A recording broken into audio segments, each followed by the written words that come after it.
Artemis Chief Engineers are go. Copy, thank you. AGS, Chief Safety Officer. The Artemis CSOs are go. Copy, thank you. Range weather. Launch weather is go. Thank you, LWO. And Artemis MMT Chair. MMTs go. Thank you, John. And Integrity Launch Director. Good Air West Charlie, PLT. Thank you, Charlie. This is Victor. We are going for our families. FF1. This is Christina. We are going for our teammates. FF2. This is Jeremy. We are going for all humanity. All right, Charlie, your Artemis 2 crew is go for launch. Full send. I copy that. Reed, Victor, Christina, and Jeremy. On this historic mission, you take with you the heart of this Artemis team, the daring spirit of the American people and our partners across the globe, and the hopes and dreams of a new generation. Good luck. Godspeed, Artemis 2. Let's go.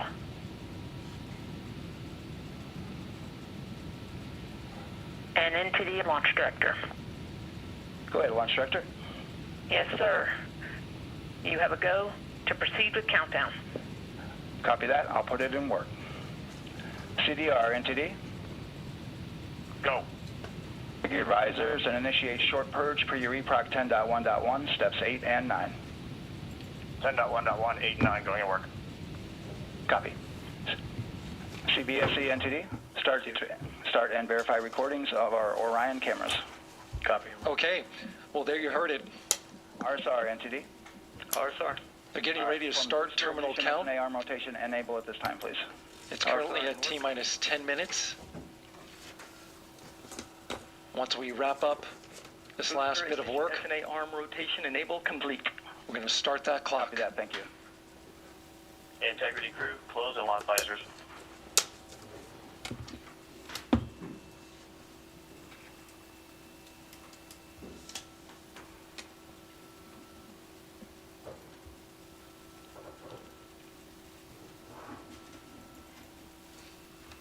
You heard an issue, worked in real time with telemetry lock on the Orion. It was transitory, it was very short. They checked the data, confirmed that they had a good lock. This was with the S-band transmitter on the Orion. Worked through that issue, looked at the data, and cleared it. All with the world watching. Impressive work by the launch team. So we have a 2-hour window, which starts in just a few minutes at 6:24 p.m. Eastern Time and goes until 8:24 p.m. Eastern Time.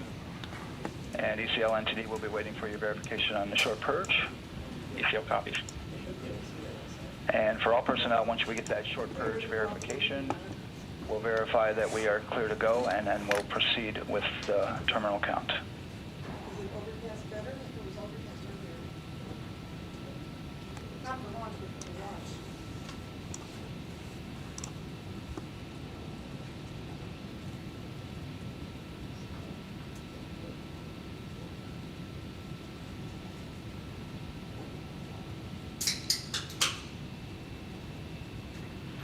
ECL time estimate? About a minute. Copy.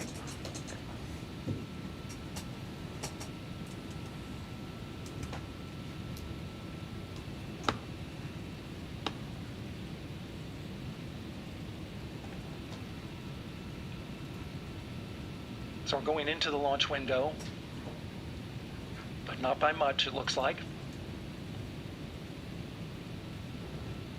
Just wrapping up some final work. And once that's completed, you'll hear NASA Test Director Jeff Spaulding ask for the ground launch sequencer operator to go ahead and start the clock.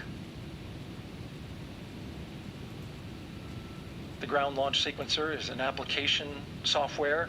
It runs on top of the launch control system in the firing room, acts like a conductor of an orchestra, executing hundreds of commands in precise order and timing. It's all autonomous. Entity CCL 212, short purge initiation is verified. All right, copy that, and we're verifying our constraints.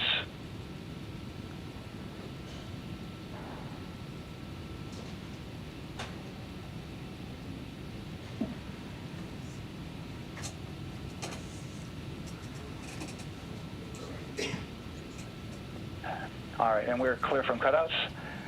And with that, we're going to resume the clock momentarily. And CGLS, you can resume the clock on your mark. GLS copies. 3, 2, 1, mark. GLS mainline has been initiated. T-minus 10 minutes and counting.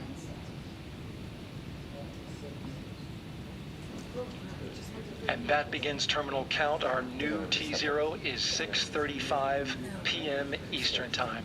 6:35 p.m. Eastern Time. We are now counting down to liftoff of Artemis II.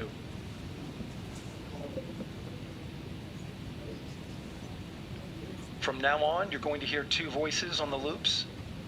If everything goes nominally, NASA Test Director Jeff Spaulding, who's directly managing the launch team, and Alex Bendelos, the GLS operator who closely monitors the software. He has the ability to stop and restart the countdown.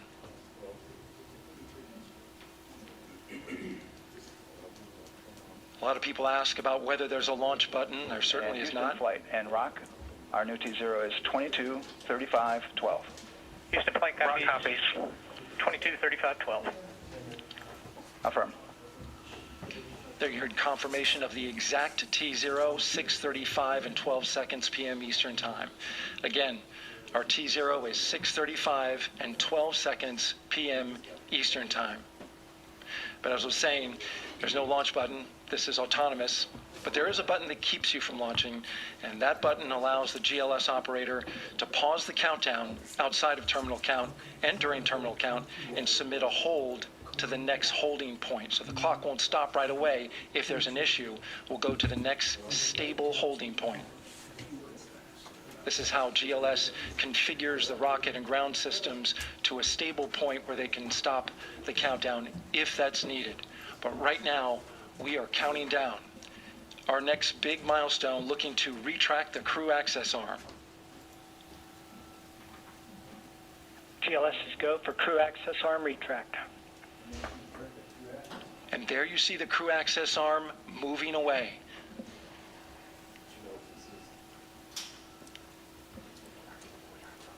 That's the path that the astronauts took to ingress into the rocket.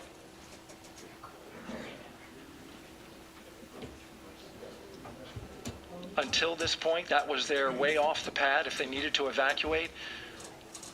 But now with that arm retracting, the backup transitions to a launch abort system, and they'll begin arming that shortly.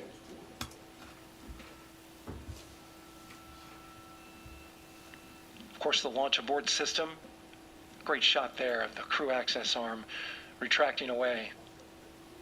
The launch abort system is the tower at the top, and that's what would pull Orion and its crew off the top of the rocket in case of an emergency, whether it's on the ground or in flight. This is critical safety hardware that protects the lives of the astronauts.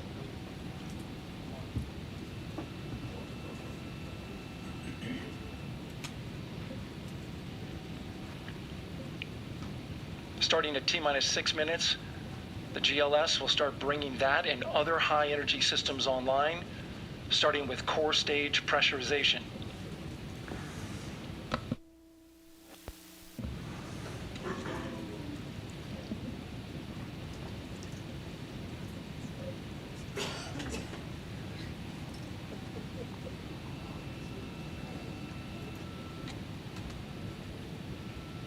Weather is 90% go, the range is go, all systems are go.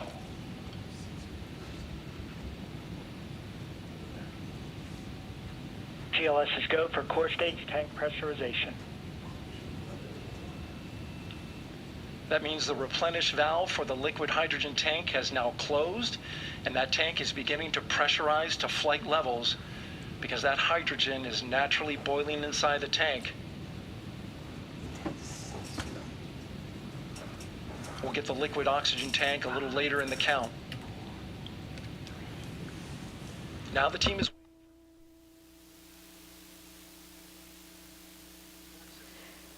This is the regular City Council meeting for the month of April. So we have opened the meeting, but we will take a 10-minute recess until after the launch.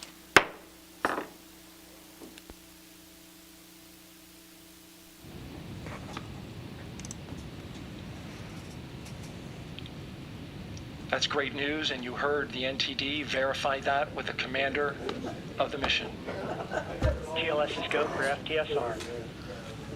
Now work is being done to arm the flight termination system. This is so the range safety can send a flight termination command if the rocket flies too far off track. There's a brief built-in delay so the launch abort system has time to pull the astronauts GLS to is safety go for first. LH2 high flow bleed check. All right, the high flow bleed check. That's so the cryo team gets verification that the RS-25 engines, all 4 of them, are in the proper temperature range for launch.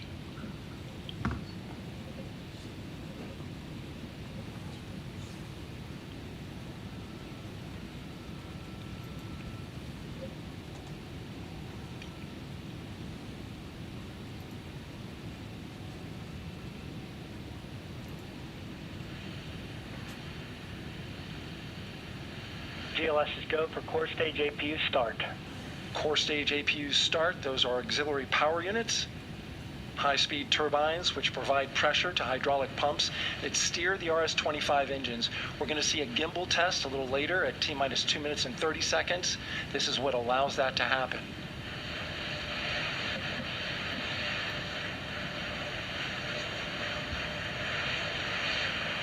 Coming up in about 20 seconds, we're listening for go for purge sequence 4. That's a helium purge of the 4 core stage engines downstream of the propellant valve. This gets all the air and moisture out of there.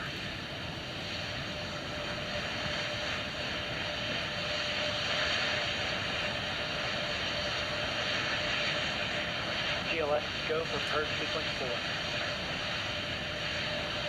4. Moving through the milestones. All is looking good.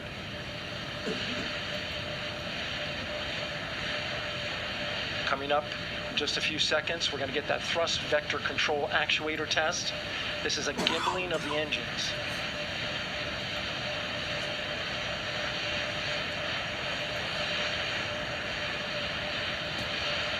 There are the 4 RS-25s, 3 of them Shuttle Heritage, 1 of them built from shuttle parts. And there you see them moving.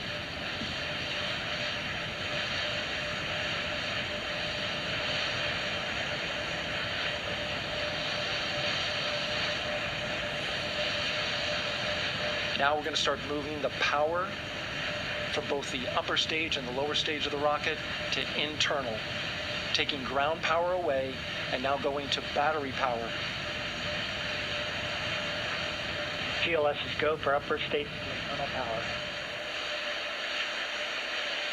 All right, power is removed from the rocket's upper stage, the ICPS, and it's been switched to battery. Same milestone for the lower core stage coming up at T-minus 1 minute and 30 seconds. Right now, the 4-person Artemis II crew is 248,000 miles away from the moon. And if all goes well, they will fly by it in 6 days. GLS is go for core stage to internal power. All right, there's the rocket's core stage, which houses 3 flight computers, is now on its own power. There's no more hold time because there's no more margin on these batteries. So we would have to recycle back to T-minus 10 to recharge if we had a hold.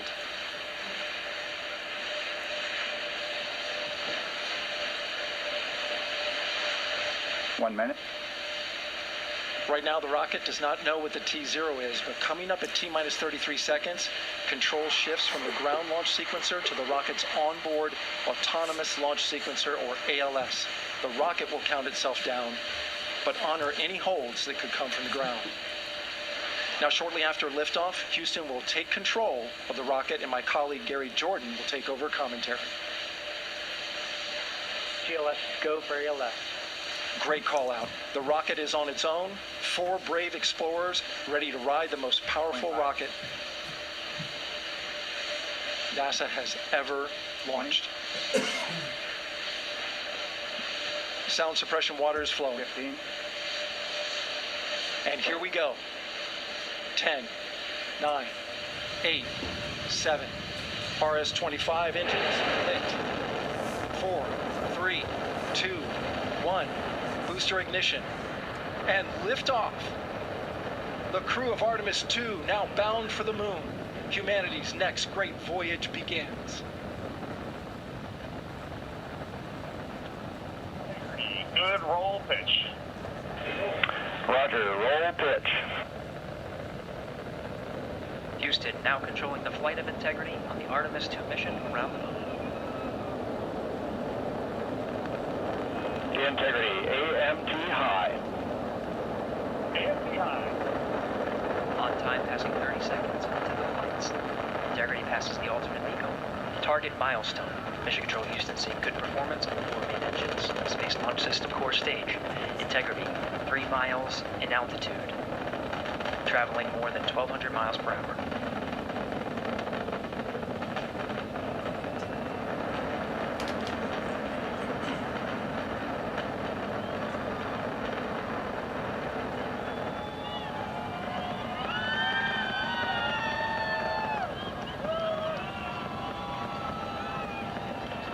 Mission elapsed time, passing 1 minute, approaching max Q. On, Ponce de Leon. Stan, we have you loud and clear on Ponce de Leon. Have you the same? Communication signal transfer confirmed as Integrity and its crew go supersonic. Approaching 90 seconds into the Artemis II mission. Integrity is 14 miles in altitude, 8 miles downrange, traveling more than 2,600 miles per hour.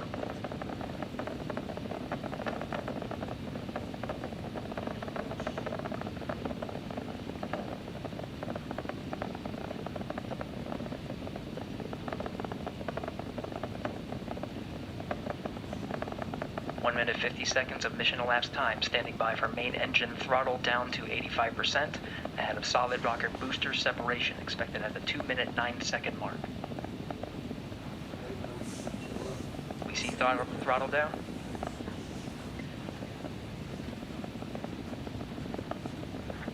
Confirmed separation. Main engine's throttling up, guidance converged.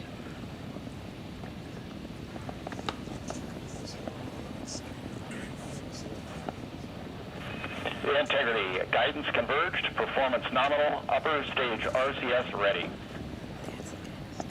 Copy all, Stan.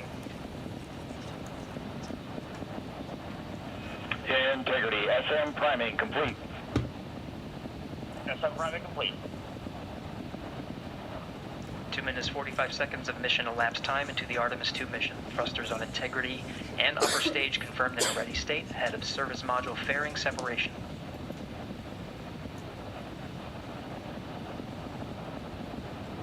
Minutes into the flight. Integrity 49 miles in altitude, 78 miles downrange, now passing 5,000 miles per hour.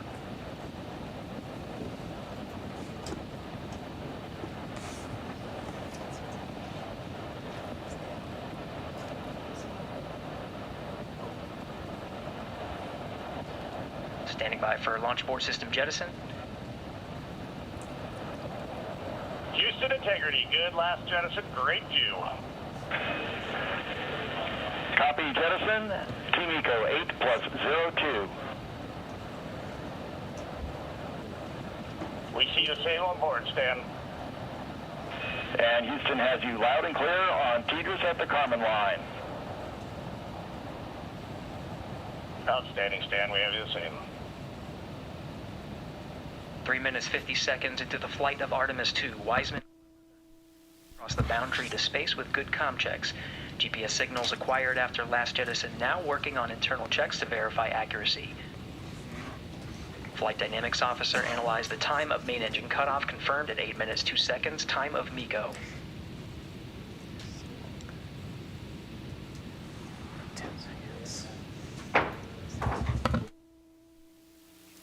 We are reconvening the regular City Council meeting for April 2026.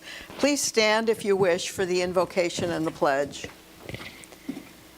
Dear God, tonight we are thinking of the possibilities in front of our nation and world as Artemis II is slated to circle the moon. Please keep the astronauts safe on this mission. We are thinking too of the possibilities in front of our city as we consider an ordinance to form the DeBary Land Bank if it is approved in a referendum. This is a possible answer to the question we hear frequently. What can DeBary do to deter development on properties we would like to see remain undeveloped? As we consider the matters before us this evening, grant us wisdom, knowledge, and understanding that we may make the best decisions for those who have entrusted us to represent them. Amen. Amen. I pledge allegiance to the flag of the United States of America and to the republic for which it stands, one nation, under God, indivisible, with liberty and justice for all. City Clerk, would you do the roll call, please? Councilmember Sell. Here. Councilmember Papalardo. Here. Councilmember Stevenson. Here. Mayor Chazet. Here. Vice Mayor Butlin. Here. City Clerk, do we have any public participation on items not on the agenda? No, ma'am, we do not. All right, moving on to approval of minutes. We have the minutes for the regular City Council meeting of March 4, 2026, and the special City Council meeting of March 18, 2026. I'll make a motion to approve the council member minutes for March 4th, 2026, and the special meeting for March 18, 2026. Second. Vice Mayor Butlin? Yes. Councilmember Stevenson? Yes. Councilmember Papalardo? Yes. Councilmember Sell? Yes. And I am a yes. Are there any additions, deletions, or amendments to the agenda? Hearing none, we move on to our presentations, and I welcome Sid Valine Jr. to the podium to give us an update on Volusia Growth Management Commission, where Sid Valine serves as the representative for the city of DeBary. And I believe he also has provided each of the council members with a budget worksheet for VGMC. Welcome. Just turn the mic on, Sid. Turn it on. Yeah, light will go on. There we go. There we go. Thank you, Mayor. Sid Valine Jr., 418 River Drive, DeBary. As our mayor indicated, I am your appointee to VGMC. The body consists of members of every city in the county and the school board and St. Johns River Water Management District. And the VGMC evaluates a comprehensive land use plan changes that come up with each and every government. VGMC averages about 100 cases per year, comp land plan cases. As a matter of fact, in a personal meeting yesterday with Joseph Barker about a personal land matter, he told me that you have now submitted your comprehensive plan to VGMC for review. And he smiled and he said it's about 500 pages. He said, are you going to print that off when you get it? It is, Sid, and it only took us a year to work through it. Yes, that's been a big job. And as your representative, if there are any problems, I will monitor that and give assistance.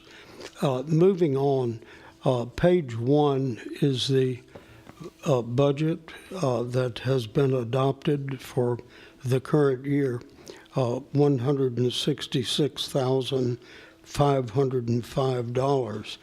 That is a substantial reduction from last year if you'll look to the column to the left, and that's primarily because the city of Ormond Beach sued the city of Daytona Beach over a comp land plan matter, and that has been settled, we're proud to say. This budget has been adopted by our body. The second page gives you the membership of our VGMC. And the third page is an annual resolution that we're required to consider and adopt, and it recognizes the current population of each of the membership entities and the weighted vote. And that gives you pretty much the business that we have kicked off 2026 with. In our election of officers, there is a chairman, a vice chairman, a secretary, and the secretary serves as chair of the budget committee. This year, yet again, I'm serving as secretary and chair of the budget committee. And everything's going very well. And in a final comment, VGMC was adopted by Volusia County Charter in the 1980s and has functioned since then. And as far as the budget, Volusia County government funds 100% of the budget. The cities do not fund any cost toward the organization. Periodically, I, as your appointee, like to come and give you an update. And that's the end of my comments, if there are any questions. Thank you very much. Councilmember Sell, any questions or comments? Thank you for doing a thankless job. Yes, it requires a lot of attention and time, especially the 4 years that I served as chair. But it is a pleasure, and it does a lot of good for the county and the cities. Thank you. Councilmember Pappalardo, any questions or comments? No, just thank you for all your work. Councilmember Stevenson, any questions or comments? No questions. Thank you again also for your regular reports. And Vice Mayor Butlin, questions or real comments? quick, Sid, I just want to ask you a question on the vacancies. Yeah. You have 8 vacancies on this list. It means not all cities are represented. What is the process for getting those seats filled?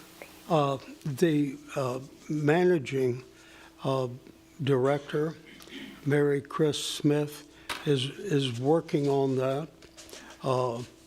And just like any government job that's a voluntary job, it's tough to get folks who not only will volunteer and go to these monthly meetings and work sessions, but also VGMC membership requires an understanding of land use as relates to local government, and that is pretty unique, actually, to have that working knowledge of not only comprehensive land use plans, but generally land use.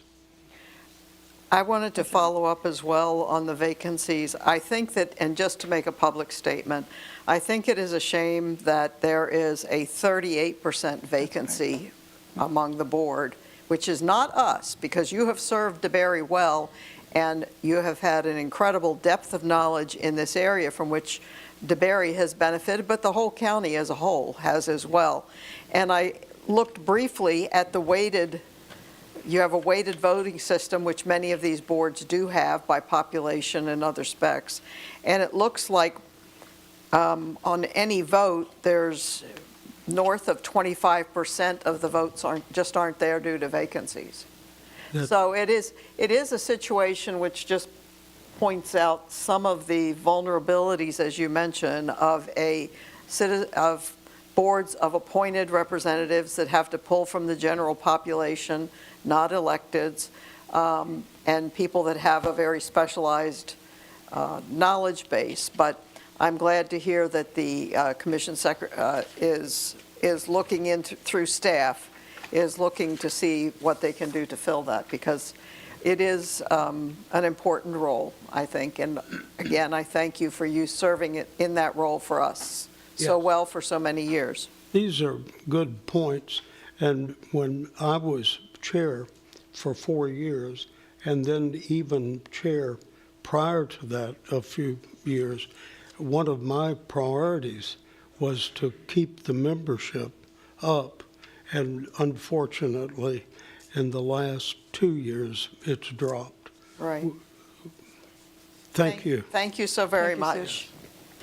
We move on to public hearings. Agenda item number 3, the staff is requesting the City Council adopt on second reading ordinance number 01-2026, amending the Main Street DeBerry Transit-Oriented Development Project Mixed Planned Unit Development and Agreement.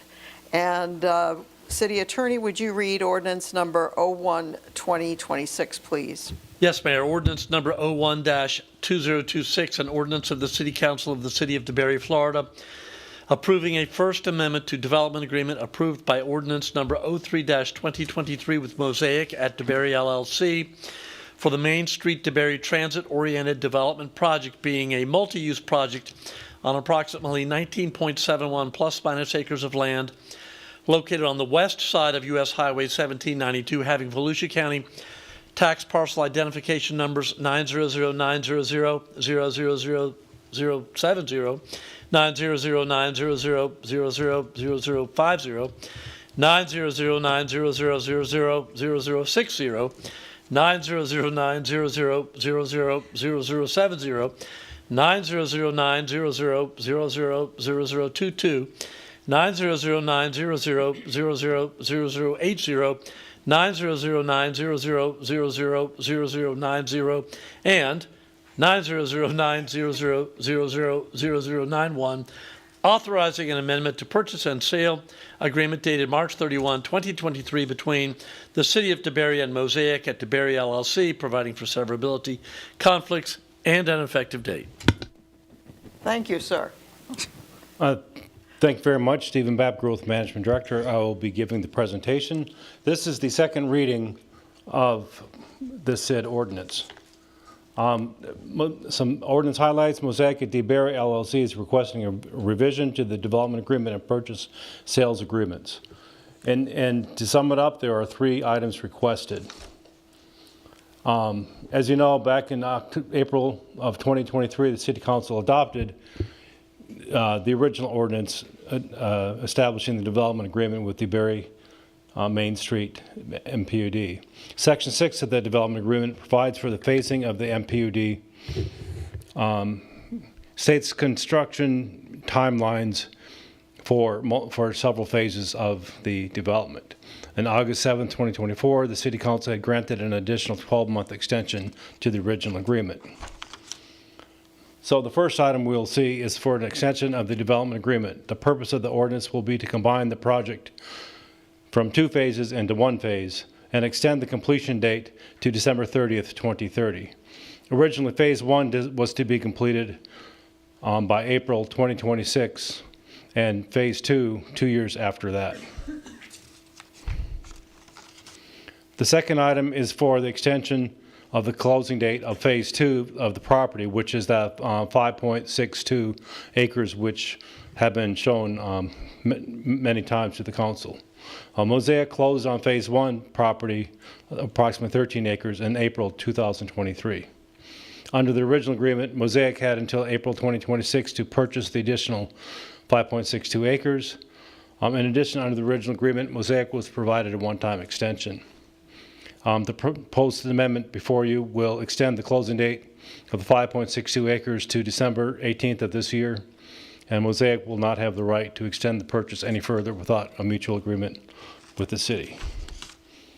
And then the third and final item, which is included in this ordinance, is the extension of the option of the first right of refusal of the Moose property, which borders the project to the north. The proposed ordinance will extend this right of refusal to March 31st, 2033.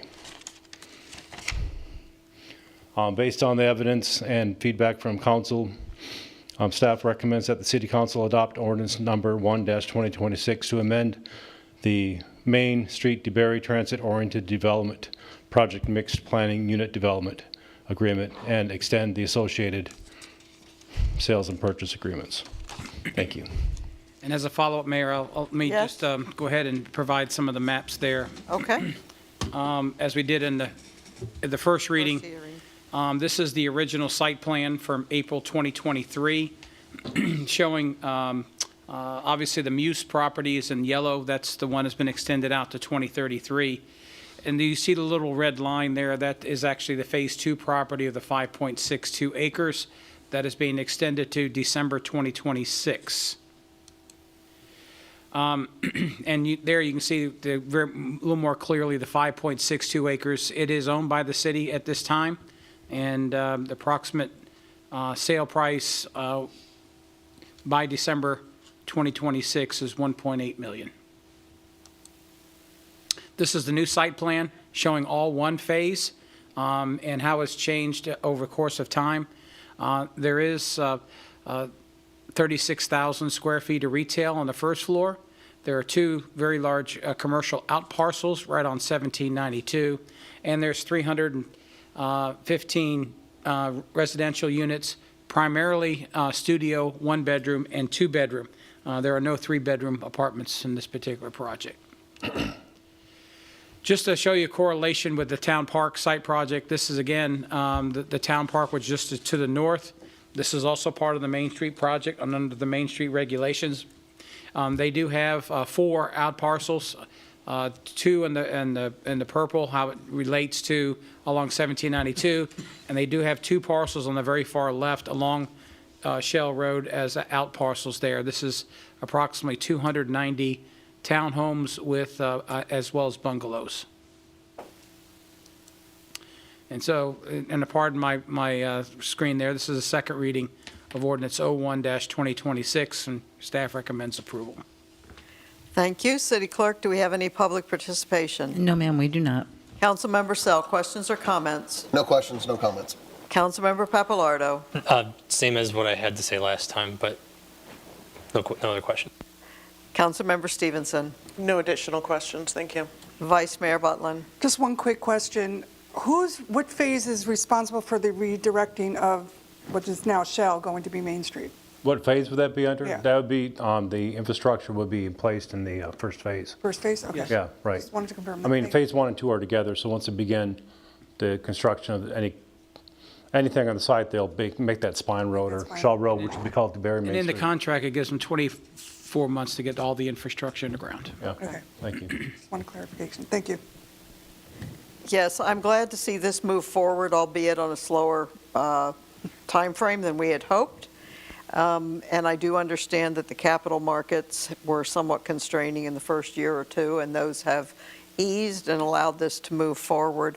I would note that the northern part that was shown at the end by the city manager with the townhouses and bungalows and some commercial as well, I believe that the streets are going in as we speak, and that is pretty much the finished transportation infrastructure through that project. So it's been a long time coming, but I would expect, and you can correct me if I'm wrong, in the next 6 months, we should see the model home begin to come up with that kind of thing. Right, that's correct, Madam Mayor. Yeah. They already are discussed with staff, and we're looking at the permit for the model homes. For the model homes. So you'll see several model homes in their office. Okay. Temporary office there. And then once time moves on and people buy and pre-buy, we'll start building from the ground up. And when that happens, will Shell be reopened between Fort Florida and Benson Junction? Because the mosaic work isn't going to start for another year. Well, we anticipate Shell Road be reopened. That's what I'm asking, because that has been an inconvenience for our residents. And with the model homes going up and the roads being completed, there'll still be construction traffic in that area, of course, but I would expect that the Spine Road, Shell would reopen to Yeah, we anticipate that. traffic. Yes. And now, once Mosaic gets started, Then the we'll road have will to be figure closed things again, out. because Yeah, it will actually shift 15 feet to the west right, to line up with the Sunrail station. Right. but given the fact that we're unlikely to see that shift for, at a minimum, a year, because we don't have closing on the other parcel till the end of the year, I really think that our residents should, again, have access to that while it's not absolutely necessary to be closed. And we have another meeting with Mosaic here in a couple of weeks for update on the project and Okay. project status, so Yep. they'll be Perfect. here on site. so Absolutely. Great, and maybe you can give us an update during reports next meeting. Could do that. Perfect. Thank you so much. Okay, we would entertain a motion. I'll make a motion to approve ordinance numbers, second reading of ordinance number 01-2026, amending the Main Street DeBarry Transit Orient Development, TOD, project mixed planned unit development, MPUD development agreement. Second. Vice Mayor Butland? Yes. Councilmember Papalardo? Yes. Councilmember Sells? Yes. Councilmember Stevenson? Yes. And I am a yes. Moving on to agenda item number 4, Growth Management is requesting the City Council approve the first reading of ordinance number 02-2026, the DeBarry Land Bank Program Referendum. City Attorney, would you read ordinance number 02-2026, please? Yes, Mayor. Ordinance number 02-2026, an ordinance of the City Council of the City of DeBarry submitting to the voters for referendum at election held on Tuesday, November 3, 2026, to establish the DeBarry Land Bank Program for the acquisition of vacant or undeveloped or underdeveloped properties for conservation, preservation, redevelopment, and to control overdevelopment, and authorizing the levy and collection of ad valorem taxes and issuance of general obligation bonds to fund the DeBarry Land Bank Program, providing for referendum, providing for severability, providing for conflicts, providing for codification, providing for an effective date. Thank you. Thank you very much, Stephen Bapp, Growth Management Director. I will be presenting ordinance number 2-2026. As the council is well aware, over the course of several months, staff has been presenting an overview and discussion on the land bank program. Topics discussed at those meetings were like the overall intent of the program, the duration of the program, and things like funding mechanisms of the program, as well as the general purpose and intent of why we're establishing this. Through those discussions, the City Council determined that creating a land bank serves a public purpose by promoting orderly development, protecting environmentally sensitive lands, and preserving open space while ensuring redevelopment occurs in a manner which is consistent with the health, safety, welfare, and character of the City of DeBarry. Now, I'm going to go over the essential parts of the ordinance at this time. The next step is to adopt ordinance 02-2026, and what this adoption of the ordinance before you, it will allow us to place the DeBarry Land Bank Program as a referendum vote for the November 2026 election. So we adopt the ordinance, we put it on we take it to the election, the general population votes, and then it would go into effect. But the first step is to do this ordinance to get it placed on the ballot. The ordinance highlights the land bank program. This outlines the purpose This has covered everything we've discussed already. The acquisition, preservation, and protection, operation, management, and restoration of the conservation lands, environmental lands, and the acquisition, etc., and redevelopment and development of vacant, blighted, or underdeveloped properties in the city. And these words are taken directly from the ordinance itself. The ordinance also states that all conservation lands, environmental lands, vacant or blighted or underdeveloped properties purchased under the program will constitute what's called the land bank. The ordinance you have also discusses the funding. The funding for the land bank program shall be provided by an ad valorem property tax of 0.20 to 0.50 mils to be determined annually by the City Council.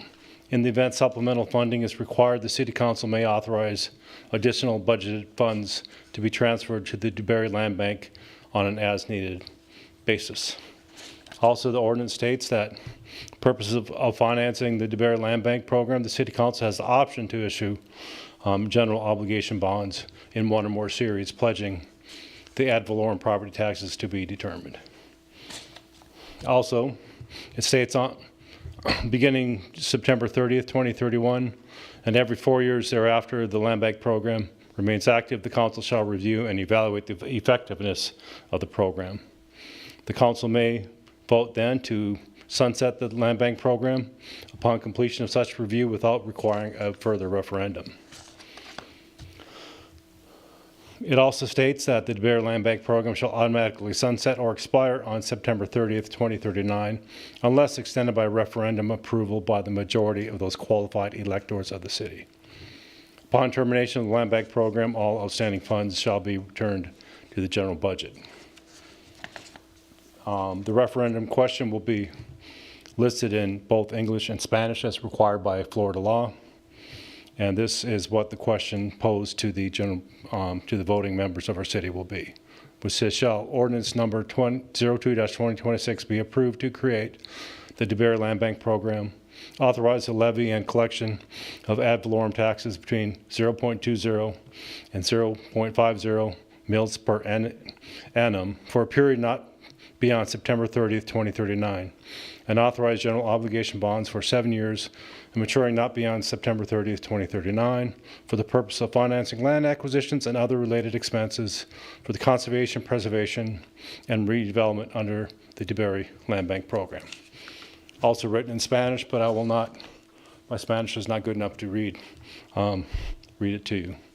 But the timeline, what we're looking for implementing is today, April 1st, we're having the first reading. The next available council meeting, which is April 15th, we'll have the second reading of this ordinance. And then no later than the 1st of May, we'll submit the referendum to the Volusia County Supervisors of Election. That is our own our set time. We have several months past that time to actually submit it if we need to do refinements. Then November 3rd, 2026, the referendum vote will be on the general election. Based on the staff evaluation, staff recommends that the City Council approve the first reading of Ordinance 02-2026, the DeBary Land Bank program. And so approved on first reading, we will bring it forward at the next available City Council meeting. Thank you. Thank you. City Clerk, do we have any public participation? No, ma'am, we do not. Councilmember Sell, questions or comments? I do have the rest of the presentation. Oh, the rest of the presentation, okay. Sorry about that. Good. This one, as he talked about the ordinance and the principles of the ordinance, the purpose of this part is to explain the whys and the concepts behind this particular program. And so it's not a canned presentation. If you have any questions, just go ahead and speak up, and you can certainly, we'll certainly answer everything we possibly can. I've been in government for 44 years, and the last 3 or 4 legislative sessions have been extraordinary. And the trends that are occurring through the legislative process certainly are external threats to our community and our development, and all the cities and counties are figuring ways of how to embrace these external threats and protect their community. So right now, as you know, over the last 3 or 4 years, there has been a legislative pro-development trend that has been giving developers more authority and more power to develop their particular property. And you can see that over the last 3 or 4 years. Also, with a lot of folks, more than 1,000 people a day moving into the state of Florida, obviously it may be driving up prices because of demand. There have been affordable housing mandates that the legislature has been imposing on local governments, which really kind of erodes home rule and taken the authority away from city councils. The Live Local Act, which I'll cover here in a little bit, certainly bypasses city councils and requires administrative approvals.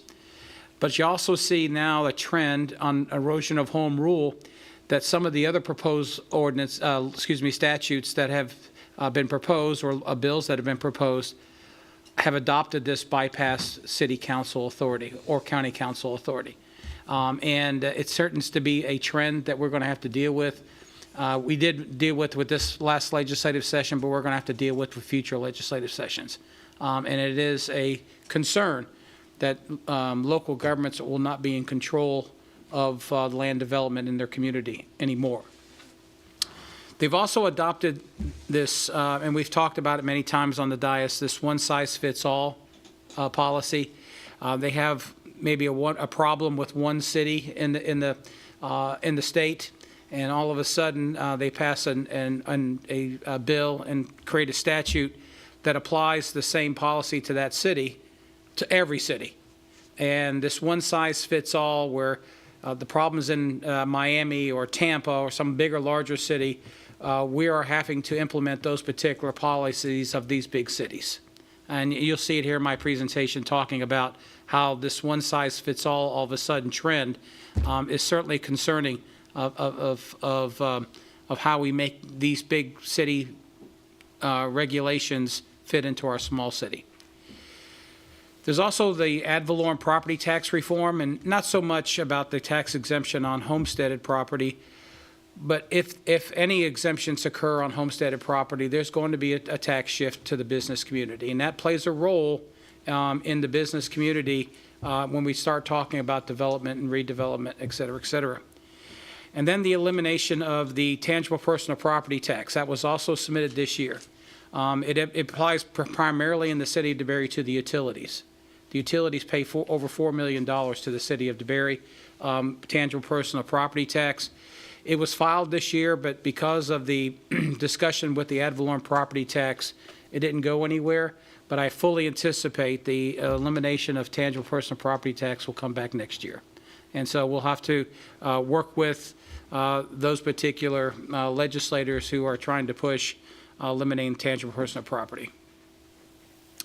So these are just some of the external threats that we face that that apply to our land development and apply to the authority of developers, et cetera, et cetera. So here are some of the small concerns for small communities. Obviously, is to prevent overdevelopment.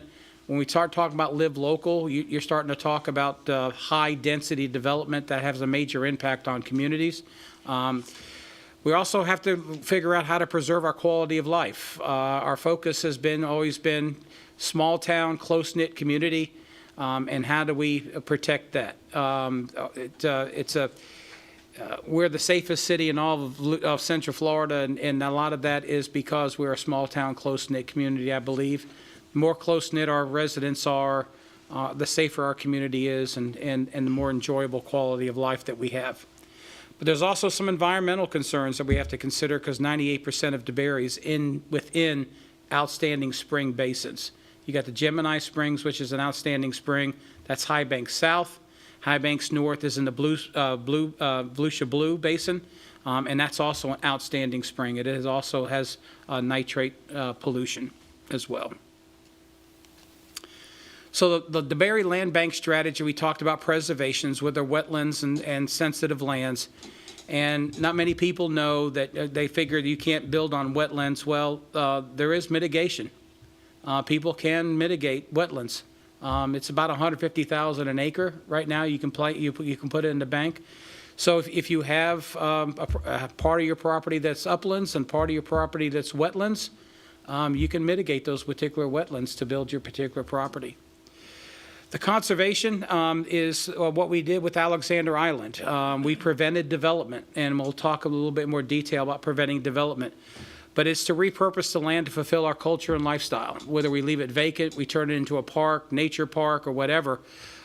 These are things to preserve our quality of life and our culture of how we operate as a community. And a couple weeks ago, maybe last week, we attended the Florida Parks and Rec Association meeting, and they gave a great example of Rolling Hills Golf Course that went out of business. And rather than it being sucked up into development, Seminole County purchased Rolling Hills Golf Course and turned it into a first-class park, and preserving that subdivision. Which when I go through the you'll see some of the threats. The same threats are the same here as in DeBary, where live local apartments can go into PUDs according to the statutes. We may challenge that, but all it takes is a judge to overrule the city to make that happen. But they did an outstanding job of purchasing Rolling Hills Golf Course, preserved the subdivision there, and turned it into really a first-class park. But then the redevelopment, because we see a lot of folks are really scared of redevelopment in that land, that we're going to buy up everything and redevelop everything, and that's really not the intent. But to repurpose abandoned, neglected properties. And some of the examples I use here is the Bank of America building. We had to wait 2.5 years until the fines got big enough to where we had leverage to force that particular sale.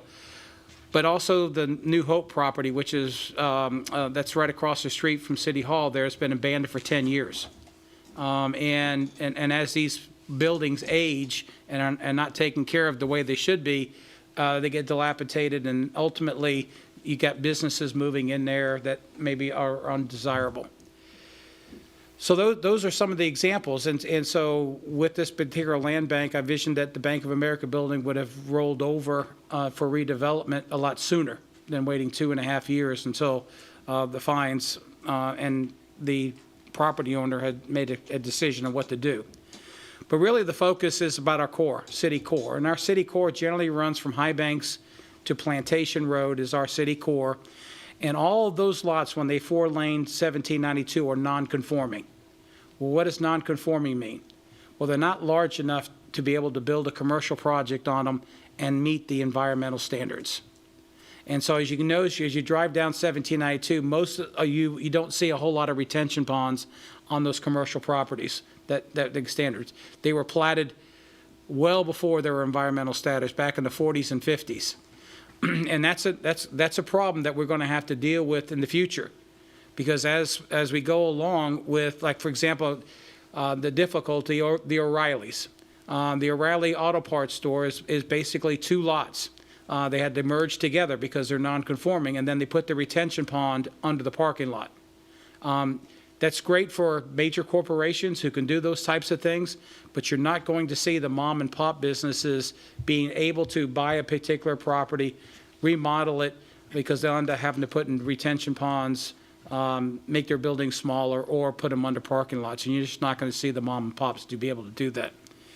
But long term, the probability in our core area is that the probability as they age, they're going to become more abandoned and more neglected.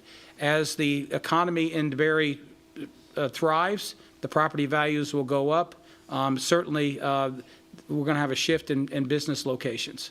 And then also the probability as they get neglected and get cheaper than the rest of the city, you're going to see less desirable businesses moving in there.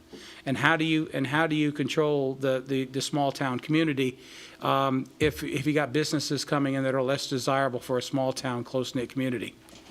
And then they prevent the unwanted development, land consolidation. Nothing prevents in the core from somebody to buy up 4 or 5 different properties and put in an apartment complex there. 4 or 5 properties. You remember our highest density in DeBary is 32 units an acre. If you get 6 acres, that's 200 apartments. That is the gold standard for apartments is the 200 apartments, and that's where it's most cost effective. So this is really what we're trying to focus on. Folks that are saying that we're going to buy everything up and redevelop it, that's not true. That's not the intent. But we do have buildings that are sitting on properties that are non-conforming that we will have to eventually, if they're not developed by new business owners and everything else, we may have more Bank of America buildings. We may have more New Hope buildings out there. So let's talk about these community threats. I want to talk about detail because I'm trying to use this conversation to educate folks about the real threats. Generally, the apartments are planned on multifamily or mixed-use property, and those are planned by the city. And the city, when they pass their comp plan, just like we did in our land development codes, this is where apartments go. And you can designate where these apartments go, and you plan them out, not only for circulation, but transportation and everything else, your utilities and everything else. But the Live Local Act of 2023 changed everything. And you can build apartment complexes on any commercial property, on any industrial property, on any mixed-use property, any church property, property in PUDs. That's the law. I'm not so favor of that, but all it takes, again, is a judge to say, no, they can go into PUDs, and then they're on your golf courses. And then surplus government property, which is schools, that can go on those properties as well. And so the school selling the 48 acres, the contract that they have in place, they have not yet approved, is for a broker who deals with multifamily. And so it is something we're going to have to deal with. And if declining enrollment occurs and the school decides to sell the 22 acres, again, that's eligible for a Live Local project as well, about 650 apartments. So what's unique about Live Local, and it takes all the power away from the city council, they must be administratively approved. There are no public hearings or no public input, zero. And there's no council approval required. And so this way, it takes the entire power away from the city council of how do you handle these high-density developments. And unfortunately, the state legislature has, and the governor, has stripped the cities of this particular power. And so our highest density with the TOD is 32 units an acre. That was done in 2010 by previous councils. And we've been dealing with this 32 units an acre on a consistent basis. But you got properties go right up to down the line that can build apartments in front of the Berry Golf and Country Club, in front of Glen Abbey. And you can verify with Kurt, we have chased a few off, trying to make sure that to protect the city's growth patterns and overdevelopment. But what didn't pass, and this is going to be alarming, is that there was at one time in the Live Local Act update was that if you have a TOD, that the minimum building size is 8 stories. We had to make numerous amount of calls and educate folks that there are TODs in small cities.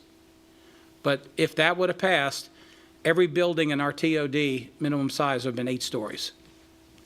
And then the elimination of the opt-out provision. Now, as you know, Volusia County opted out for the 75% tax exemption, but they're trying to eliminate the opt-out provision completely. That means every apartment complex would have a 75% property tax exemption, not just for 1 year, for 30 years. And so I expect those to come back next year. Again, this is the big city focus applying to every city. And when you educate them that there are TODs in small cities that have mass transit, then certainly they get surprised that they think it's only applying to Miamis or the Tampas or anybody else, when in fact it does apply to small cities. And it would have a major impact. So again, we were successful in staving that off. I made numerous calls to senators and House representatives to make sure that that got revised by exempting cities that were 30,000, population 30,000 or less. This is accessory dwelling units, and and here's where the pattern comes in of over ruling city councils, and this is that trend. This particular bill did not pass. It passed in the House and it passed in the Senate, but they didn't have time to marry them up to send it to the governor. There were slight language changes in both. And this is the accessory dwelling units, ADUs is short term. And if it had passed, we would have had required to have passed a city ordinance by December of 2026. And it is approved, again, administratively, without public hearings or public input, without council approval or any variance applications. And it also goes into the fact that you cannot regulate the rental term of these accessory dwelling units. So they tend to be could be more Airbnb type of rentals. You can't require the owner to be living on site. You can't, if they got enough parking, you can't increase parking requirements to stop it. What's silent in this bill right now is we don't know if it applies to HOAs or not. It's silent. To me, if it's silent, I think it applies to HOAs as well. That people can, because it is a accessory dwelling unit within single family residential. And so I don't know. We'll have to make that interpretation once it's passed.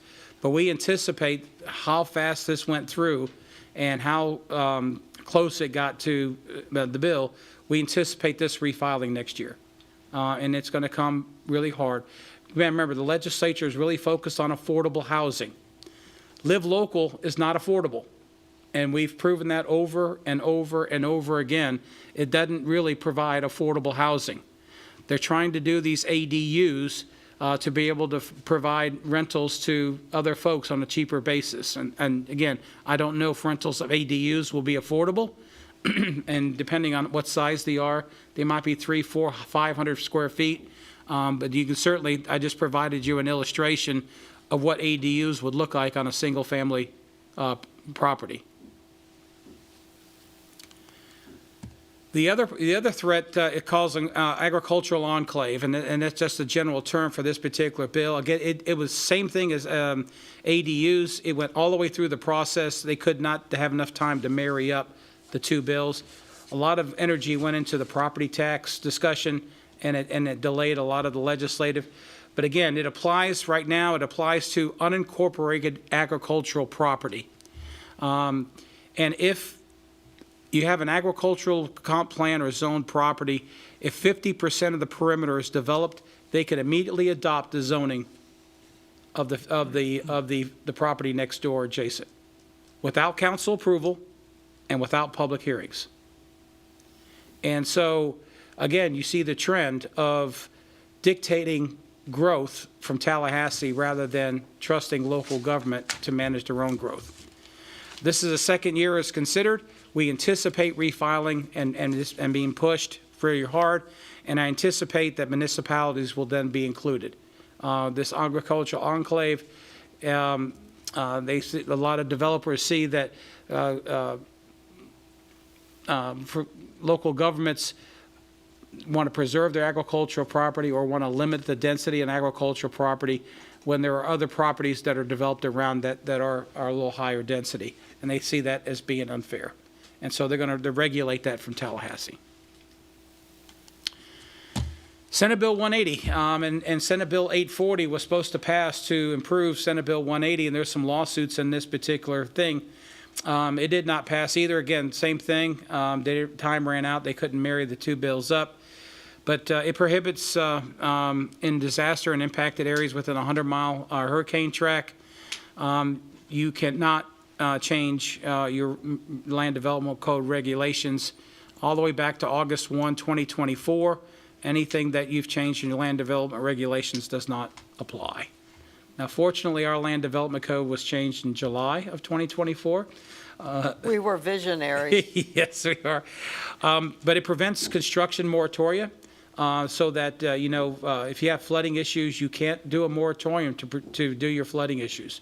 You can't do a construction moratorium to change some of your stormwater regulations. You can't do a construction moratorium to figure out how you're going to prevent or protect public safety and welfare. So again, this is being regulated from Tallahassee, which is, again, pro-development. And my last one is House Bill 399. It was signed into law. Again, this is going to be a major factor for us of dealing with comp plans and land development codes. Your comp plan and your land development code must now include factors for residential incompatibility. You can no longer deny a comp plan or zoning based upon the term incompatibility. For example, if you got an area that's 1 home per acre and you got areas around it that are a little higher density, and you want to say, okay, well, you can't put 4 homes an acre here because it's not compatible, you can't do that no more. And so it limits the fees imposed on residential and infill development. It restricts denial and conditioning of development based upon compatibility. The Land Development Code must identify measures, and we're going to have to change our Land Development Code again, to mitigate and minimize incompatibility. So we're going to have to put some stuff in our Land Development Code that offers a transition or compromise on this mitigation and minimizing compatibility. And if the applicant proposes mitigation measures, council may not deny the application unless the city has written findings. And so every one of these, we're going to have to do a study to determine incompatibility and the reasons why it's more than incompatibility to approve or deny. So these are the threats that we're dealing with on a daily basis. And when folks say, well, the city is just approving everything, quite frankly, I'm going to say this, I think developers might have a little bit more power than the city does at this particular moment in time. When you approve a zoning, like in 2010, the TOD was created by the 2010 council. They created 32 units an acre. And I tell folks all the time, you cannot take that zoning away because that density gives that property value. And if council goes in arbitrarily without the property owner's approval and tries to reduce that density, it will cause damage and you will get sued and you will lose. And so once that entitlement is given, you can't take it away. And I tell folks all the time, if you meet 3 criteria, it gives you the right to build on your property. If you meet the zoning criteria, you meet the Land Development Code criteria, and you meet the Florida Building Code criteria, nobody can stop you from building your property on anything on your property, as long as you meet those 3 criteria. Nobody. It applies to my home. When I built my home, it was a single-family vacant lot. I met the zoning for a single family. I met all the setbacks and land development codes, setbacks on my particular property. Then I met the Florida building codes with my planning and engineering on my property. There's not a person on this planet can stop me from building my home on that property. That applies to every single property in the state of Florida. So I just want to make sure that folks understand those particular criteria that, and again, there might be some other factors involved, but generally those are the 3 factors that if you meet them, there's not a person that can stop you from building on your property. So I want to praise this particular council because it's been a pleasure working. Today's my 7th year anniversary, and I want to really praise the work that this team has done in preserving and protecting our community. So I do want to talk about the conservation and preservation track record, which is what this land development, what Land Bank does, and it assists. And you can see where some of the money has come. We've used the ARPA money in the past to do some of this. But that money has run out that we got from the federal government. And so, again, where's that money going to come from to do this conservation and preservation? So I do want to talk about Alexander Island because I think it's a model for many municipalities to follow. We did purchase it for $3.5 million, just to refresh everybody's memory. It was 170 acres. The overall development plan was improved in 2016. I'll show you in a minute. You could have built 64 homes on there. I think the plan had about 40. We end up canceling the overall development plan. we received ECHO grants to build a one-of-a-kind nature park. The construction's underway, and And even as it evolves, we received a donation from Rivington for 59 acres for the historic oak forest to make it even larger. But this is, if you remember, and I had to dig deep for this one, back in 2019, this was the overall development plan of Riverbend. And they had approximately, I think, 150 homes on this particular property. And our major concern, obviously, was the outfall. You see the arrow, red arrow, and it says Florida Bridge, was the gates, and how you can see how that channel there of the emergency threat. But again, being the property that's on the river, allowing the Riverbend South property to be built as pristine and as unique as it was, in my opinion, we'll just call it, would be a crime. And so we purchased that particular property to prevent it from being developed. And that's just a great example of how innovative this council has been on preserving what really the treasures that we have in our community. City Manager, I think that is 2006, not 16. Oh, my bad. Anyway. 10 years earlier. Okay. All right. We also took action on the Palm Drive property, and we bought that property for $975,000. It's about 13 acres of uplands, 11 acres of wetlands and stormwater. It was zoned commercial, and it was an old zoning. The city denied the rezoning for residential. If you remember, the developer wanted to build 150 townhomes on that property, and we denied that particular zoning.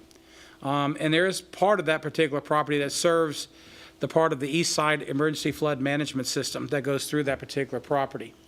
And so we bought it to prevent it from being developed. And we placed a perpetual conservation easement of 20 acres with the St. John's Water Management District. And we also, there's 4 remaining acres there that will probably be an FDOT pond in the future.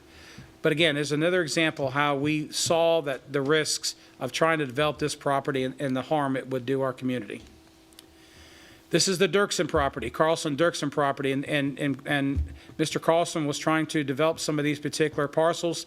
It was platted way back in the 30s and 40s. As you can see, it's all wetlands, and there are 17 buildable ones. Some of them will have probably had mitigation, but again, this one serves the central emergency flood management system that runs through this particular property. There's also a power line easement that runs through the middle of this. This is the property that Volusia County School Board at one time wanted to buy for a school. But you can see it's almost 100% wetlands. But again, we bought it to preserve it from not being developed. It will stay as natural land. It is wetlands, and we'll use it for our stormwater central system. I even threw this little one in because this is the property that we purchased on Lago Vista. You may not remember. The gentleman wanted to come in and do a 6 or 8 lot split. That was the notification. Wait a minute, you can't do a lot split there. This is a big depression in the middle of this property, and you would have to do massive amounts of fill to be coming in and building houses on this particular property. We bought it for $110,000. It is going to be used for a wetland stormwater asset, and we do have a legislative appropriation pending. Hopefully, we'll get it through the legislature to go ahead and start connecting stormwater in this particular area to this particular site. But this is something that we recognize. You just can't build homes here, and we prevented development on this particular property. But also, the successes of this team and this council is negotiating down density. And I don't think the council gets enough credit of really negotiating down density. And one of the recent ones is the East High Banks townhomes. It was zoned for 375 apartments. We negotiated it down to 120 townhomes. We preferred home ownership rather than transient rentals, and it just improves your community. But it's a 68% reduction in density, and that's a major factor there. I mean, trying to build 375 apartments on that particular road, it would be a major I would say a major influence on the community at that particular location. Then even Main Street. Again, the TOD was created by the 2010 council. they zoned the area for Mosaic that you see in the upper right. That 20 acres is zoned for 32 units an acre. You can build 640 residential units on that property. And then the town park, which is, we also showed you, is 32 acres, and it's zoned for 20 units an acre. This was done, again, by the 2010 council. You cannot go in and tell Mosaic or Town Park that we're going to reduce your density. You have to negotiate it down voluntarily, and that's what we've done. And so therefore, Mosaic and Town Park is now 606 units. We negotiated it down for 52.6% reduction in density.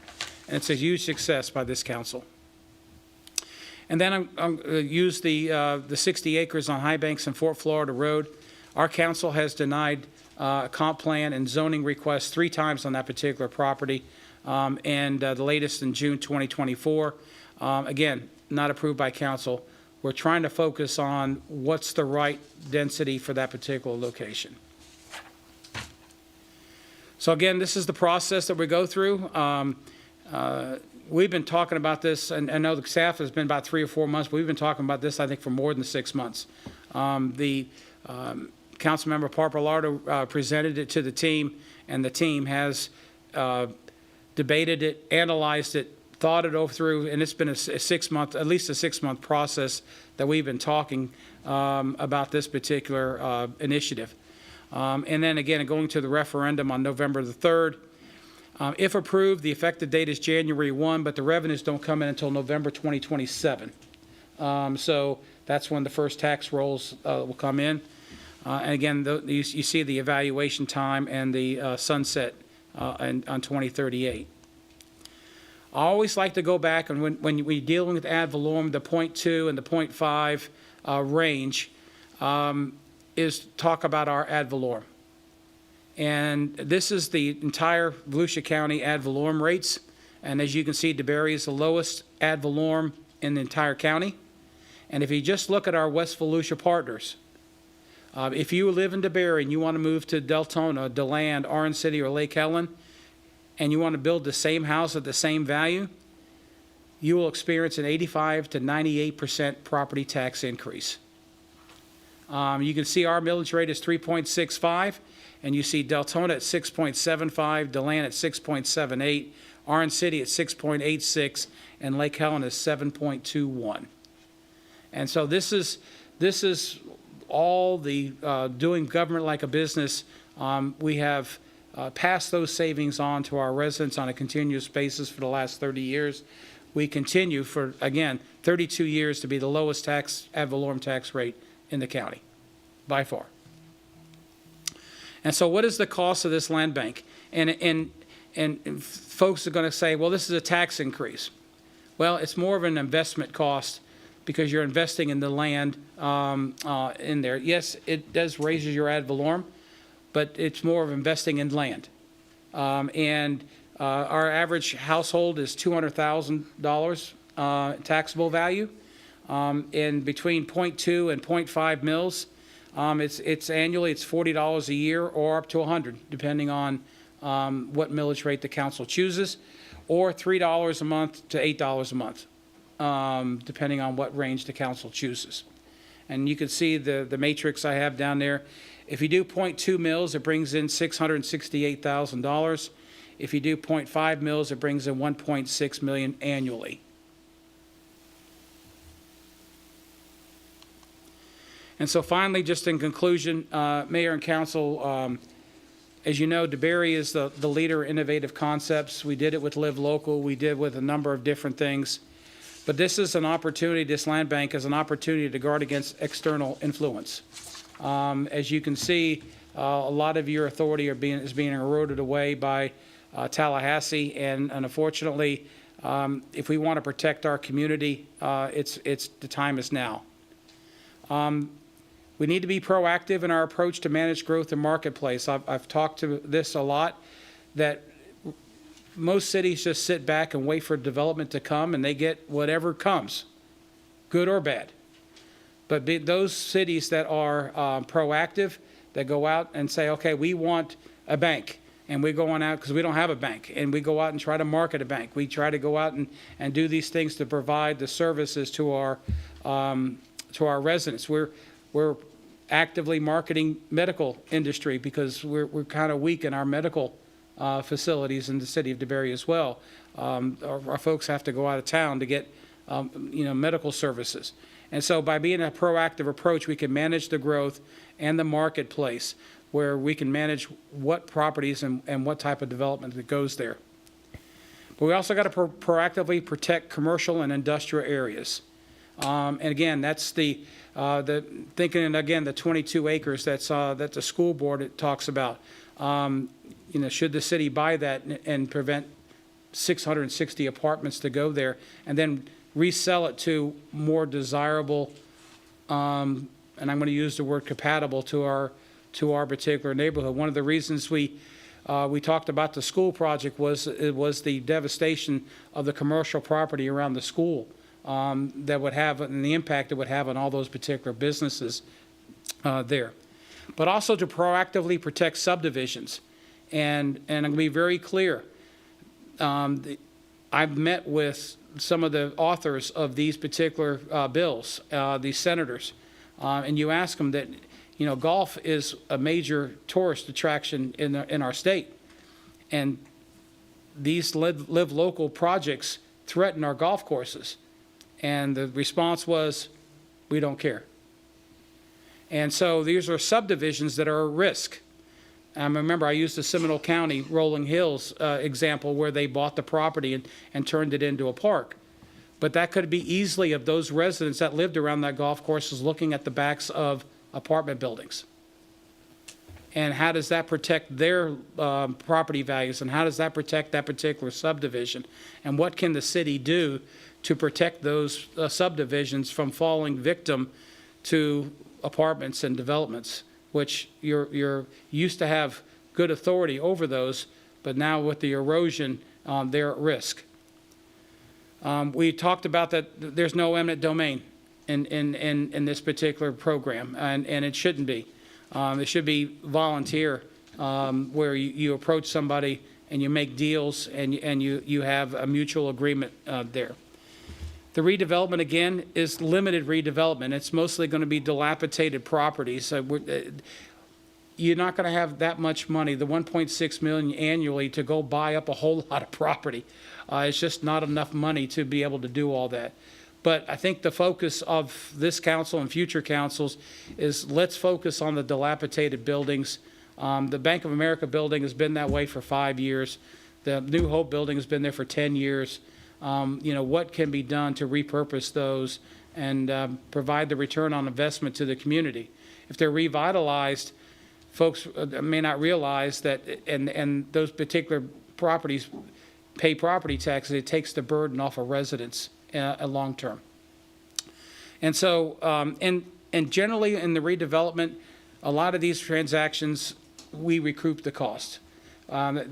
You approved the purchase of the Bank of America building for $700,000, and we hope when we list it and everything else that we will recoup that and some of our other costs that we have in that particular project, and so that will go back into the reserves. The same thing will happen with the land bank. You will buy the property, redevelop it, sell it to somebody else, and recoup the money and put it back in the land bank. And that's generally how it will evolve over time. And it's just not going to cost large amounts of dollars that we're going to spend unless you preserve and conserve the property and maintain ownership. That's one thing. But as far as redevelopment is concerned, these will be repetitive stuff to eliminate aging, dilapidated buildings and maintain our core area. And then with the land bank, all these particular transactions have to come in front of the council. They're more than $50,000. The city manager doesn't have authority to enact those. All of them will have public hearings, public input, and they will provide you the guidance that of what the residents want to do on those particular transactions. We did it with the Bank of America building. We had a large agenda item on that to explain what our purpose was with the Bank of America building. And so, Mayor, Council, thank you for listening. I wanted to explain the whys of this and the external threats that folks may not understand that are coming from Tallahassee and other governing bodies that certainly erode our home rule and remove your power. Thank you. City Clerk, do we have any public participation? No, ma'am, we do not. Councilmember Sell, questions or comments? So I was happy to see people actually read our newsletter when it goes out. There was a lot of false information spread by a few individuals on Facebook that were really trying to fan the fire, which I was disappointed in.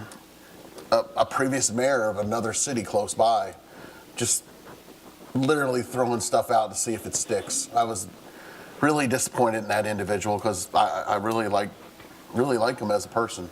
I think the city of Ormond Beach failed to protect their residents. Recently, they had a defunct country club go under, and they were bullied and pushed around and threatened, and they caved. And now the guy that bought his home on the 18th hole 20 years ago as an investment and just wanted to live his life out and thought it would be beautiful to wake up every morning and see the 18th hole on the golf course, we'll now see a fat guy with no shirt mowing his lawn. I don't think that's what he had in mind when he bought it. So yeah, there is a need sometimes. If a golf course goes defunct and you can turn it into a park rather than a million homes or apartments. I know we had a couple businesses that have been hanging around for whatever reason and not moving and not renting out their location. So there's very little right now we can do about that. And again, we're going to be recycling money. So if you spend $3 million on something and you end up selling it for $4 million, you're literally recycling money, putting it back, and making a little bit of money on it. And this is going to vote. So I will support anything that allows people to vote on it. If it passes, excellent. Super happy. If it doesn't, maybe we failed in getting the word out there. I don't know. I know there's some people that are scared of government with money and how they spend it. This council in a couple, 3 years will all be gone, basically, almost. So you'll have a whole new council. I love that the city manager can't just spend the money on a whim. It's got to go through council. So you need 3 people of the 5 to vote on it. I love that. No eminent domain. I'll say that again. No eminent domain. This is not so somebody can go out and say that house is blighted and just buy it. It's not how this program works. It does have a lot of stopgaps in it. I love that as well. There's really nothing negative about it. I can't force you to vote for it, but you guys complain about development. You complain about apartments. You complain about 1 million homes being built somewhere. Well, this is your opportunity as a whole community to invest a few dollars a month to allow us to stop development when we can. And that's big. If we had a land bank for the last 10 years, possible we could have prevented some growth that we all didn't like. But maybe it's hopefully not late in the game to do this, but we're going to try. We're going to give the citizens an opportunity to vote, and we'll see how they feel about it. And if they trust government enough to allow us to see what's coming down in the future. None of us have a crystal ball. And I don't know if one of our golf courses is going to go under tomorrow. But I really like the idea that if one does go under, we may or may not have enough money in the bank to do something about it, rather than have the guy on the 18th hole, look at a wall or somebody's pool. So I support this. I support it really because it's going to go out for a vote. I love the idea that the citizens are going to get to vote on it. So that's all I got to say. Councilmember Pappalardo. Thank you. City Manager and staff, thank you so much for bringing this to reality. I've been pestering staff for like 3 years about this. I've taken so much time of Carmen's, of Sherry's, of anyone who would listen to me, because I really, there are a couple like precipitating campaigns that I would see on social media or just talking to people. And usually it was something like, I wrote down because I'm going to lose my train of thought here, but questions like, why would they ever build that there? I'm like, the city. Who in their right mind? Who in their right mind? We don't need another gas station. Well, we agree, but they're allowed to. They have the right to build those things, and we can't just arbitrarily say no to things, because guess what? We get sued and we absolutely lose, and then we get to pay for that to get built. So it's like twice as bad as just, unfortunately, permitting it to happen because that's the law. And that's really what we've been up against for a long time, is that city manager went over a lot of the legislative movement that happens. And, you know, those things are allowed. There are land rights. And that right or risk continues to snowball. The state legislature has expanded property uses beyond any way any city can legally or legislatively stop it. They supersede us because that's the law, that they are the state and we are a subsidiary. So this is a reaction to the stage that has been set to us. The state and developers have created a free market, borderline anarchy, and now we have to compete within that market, which is wonderful, but it's hard and it's expensive. We are now a participant. We are not just a referee. We have to play the game. So if we want to stop overdevelopment, we don't get to blow a whistle or throw a yellow flag. We have to get in the game and put some skin in the game and make that a permanent final decision on the ownership of this lot will become part of this land bank, and it will now become conservation or a park or whatever is the highest use that is not an apartment complex. Kind of some of the things that were my starting points when I was developing this thought here was, number one, a variable millage rate, which we've been able to encapsulate.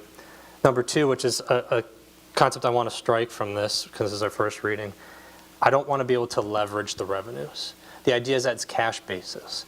When I was on the Charter Review Commission, we put together one proposal. It was the only one that lost, and it only lost by 14 votes. It got manually hand counted, and that was expanding the ability to borrow from 7 years to 10. Quite modest, in my opinion, but the people spoke and said, we're not leveraging ourselves. So I want that to be struck from this language, that we cannot bond out the future revenues. I think that's going to go a long way in the marketability of this to hopefully vote the referendum. Second, another part, medium-ish terms. So that's what that 12-year mark is, be able to be reevaluated and eventually voted out. Conservation first, then options like redevelopment, because we have challenged parcels in our core that, as city manager stated, no small business under $20 million of revenue is going to reasonably be able to buy two $600,000 lots, build a $700,000 retention pond on top, and then put a $400,000 parking lot on top of it. Just not really in the cards, and it's impossible to redevelop any smallish company to develop a parcel to have their business place. Most importantly, referendum.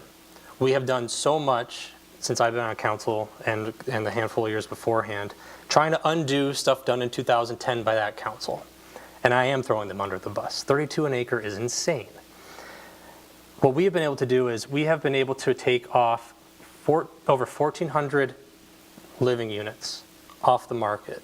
That is incredible. I don't think there's a single city, possibly in the state, that has taken that many new build units off the marketplace. And that's trying to improve traffic, that's trying to improve the use of emergency services and infrastructure and flooding and every concern that everyone has when they go to the voting booth right now. We have purchased about 223 acres, if we include that 2 acres on Lago Vista. And we spent almost $5 million. That's not easy to do. It's not something that we're going to be able to perpetuate unless the citizens, via the referendum, buy in and are willing to play ball. For reference, we spent about $5 million, and now this is not just the properties that we purchased, but the negotiations of densities that we've accomplished. That's the 1,400 units. That's $3,500 per living unit. That's really expensive. I have a spreadsheet here. So it's so expensive to dissuade a developer from building an apartment that he has the right to develop. And we can't say no because the state precludes us from stopping them, which that's property rights, and property rights are extremely important. No eminent domain, also extremely important. Thank you for mentioning that, Councilmember Sell. That's not the goal whatsoever. So this is how we multiply Palm Drive and BOA. Palm Drive, we actually got to say no legislatively, a rare instance that we can do something like that. 150 townhomes, roughly half that property was wetland, 24 acres. We can do that several more times over the next handful of years, take another 150 units off, save 11 acres of wetlands. That's so important for us to be able to accomplish. And you know, the Bank of America building, I feel like was our pilot. I'm really glad we were able to kind of get that up. We haven't closed on that yet, have we? No. I'm excited for that to close. No, our scheduled close is approximately April the 15th. Excellent. I will bring The poppers champagne. and cake, party hats. Yeah, I'm We'll have a council meeting that night to celebrate. perfect. Oh, that's wonderful. I'll bring cake. And that is the pilot. It is, granted, we had to create leverage in other ways to make that entity sell through some code enforcement because it was a Derelict building. Yeah, I'll be polite, but it's functional. So we had to use general reserves for that purchase of $700,000. I'm very confident, and I don't think anyone would suggest that we would not be able to recoup that plus most of the legal fees involved. But when that sells, it's going to go back into the general reserve and will be made whole and probably plus a little bit. Not that that's going to land bank, but it's conceptually what land bank can do. So if we have some redevelopment projects, we net zero eventually on those, and then maybe as it winds down, you put those into the conservation style things. And when you put them under conservation, you're not reselling anything, so that kind of takes the dollars off the board permanently. But you could have multiplied that over to create some real economic advantages, some real, building up the business base in town, improving parts of town that have lots on 1792 that you simply cannot redevelop because of, wouldn't you guess, the state putting certain environmental regulations that have precluded them from being able to redevelop any further. So that was very long-winded. Thank you for listening to me. I feel like, for this being the first reading, the only comment I have about the specific language itself is I would like to strike the being able to bond or leverage the revenues. And if I had any say, the language header that would appear on the ballot would be way more aggressive. It would be something like a land bank to stop apartments and overdevelopment and flooding. I don't think that's the legal language. That is absolutely not the legal language. But wouldn't that be nice? Okay. Councilmember Stevenson, it's not a contest. You don't have to outdo Councilmember Pappalardo. I'll try not to. I'll start off, City Manager, a brief question. You had given us some legislative updates as far as it regards to home rule. What happened with the property taxes and them removing ad valorem? That did not pass? No, it did not. There's the governor has not called a special session yet. I would suspect it would probably be beginning of the summer that there would be that special session. The special session right now that's been called for April is for redistricting, and he has not called for the property tax yet. So If that does end up passing, will it nullify this program? No. Well, no. It would apply to whatever properties, depending on what they do. For example, right now the House passed to eliminate all property tax on homestead. Well, these rates would apply to everybody else, and so businesses and to non-homesteaded. So there still would be ad valorem if that passed. It would be just on non-homesteaded and commercial property. Okay. So it just might decrease our numbers a little bit as far as the income versus what you predicted. Correct. Well, in addition, if it would be, we're just moving away for all homesteaded properties, 82% of DeBerry's tax base, no one pays if you're homesteaded, then we do have in the ordinance a way to convert it to a similar dollar kind of collection. Is that correct? No. That'd be correct. Yeah, and we had researched that with our attorneys. Okay. We would not be able to go into the non-ad valorem Okay. arena. All right. Reason being is that your non-ad valorem arena has to deal with all properties. Correct. Okay. And so we researched that, debated it, and made a determination that you cannot do a non-ad valorem. Okay, assessment. that's a good point of clarification because there has been some data out there Correct. suggesting what was the earlier intent. Sorry to interrupt. No worries, thank you. When we first talked about this during our workshop, one of the things that I was most concerned about was actually the redevelopment part. And you had a very good explanation. Even tonight, you have a very good explanation. I've just found it interesting that those concerns did get echoed on social media. And when residents heard about this idea, that's immediately what stuck in their mind, is their hesitation with redevelopment. And my concern is that the intent, I feel like, from the beginning was conservation and preservation, and that redevelopment has been kind of added in a little bit later. And that could decrease the chances of it passing. What I really want is to see it pass for the original intent of conservation and preservation. And I'm not sure if this would be allowed right now, Mayor, but I'd like to make a motion for the redevelopment part to be removed from this ordinance, and we could have further discussion on that before moving forward. I guess I would need a second on that motion. I think there probably can be further discussion, but I don't hear a second. Okay, thank you. Vice Mayor Butland? Would I be able Are to you have done? further discussion on that then, without a motion? Just to Yeah, explain my thought But process? she gets her turn, I get my Okay. turn, and then we can have additional comments.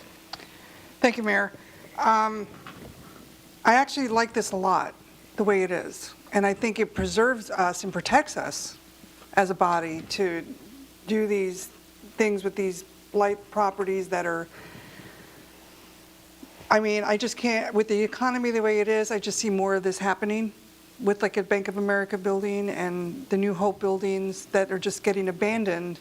And it gets to a point where we need something to control that. And I think this is the mechanism to do that. And I think it's something that we can do for redevelopment and repurposing those properties. Whether it is combining them, making them a storm, whatever it is, this is a mechanism and an asset to us that we need to do for those properties. I'm a little concerned about the bond and allowing to get bond. We rave over the last couple of years that we're going debt-free. And I know that's something that has to be in there, but I think the fact that we can borrow money for this kind of stuff is not what our citizens are looking for. So I agree that I don't know if there's got to be a different wording or something, but I'm concerned with that not passing because of that. And that's where my comments are. As far as the golf course, I was at the Parks Department meeting, and it was amazing. It was very impressive what they've redone with some of these golf courses and how they did it. And the paths that are through it and, open to the public, and it's no longer, but it's a very nice backyard now. Not because it's not hole 18, but it's very impressive. So that can only be an asset to us. Having the two, should one go or one or both, to have that asset would be a tremendous plus. And having the money to do that, to buy, first right of refusal on a golf course. Can we do that? I don't know. But it would be nice to be able to do that. And I think the first opportunity we get to put seed money into the land bank, we should take advantage of that.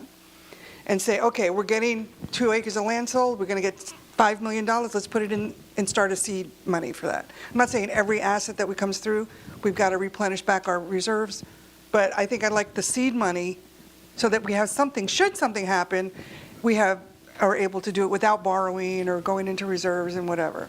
So those are my comments, Mayor. Okay, I think that there have been good points made on the ability to bond, which I think might undercut the success of the voters supporting it. And I also think that the redevelopment was the immediate hot point as soon as the information came out.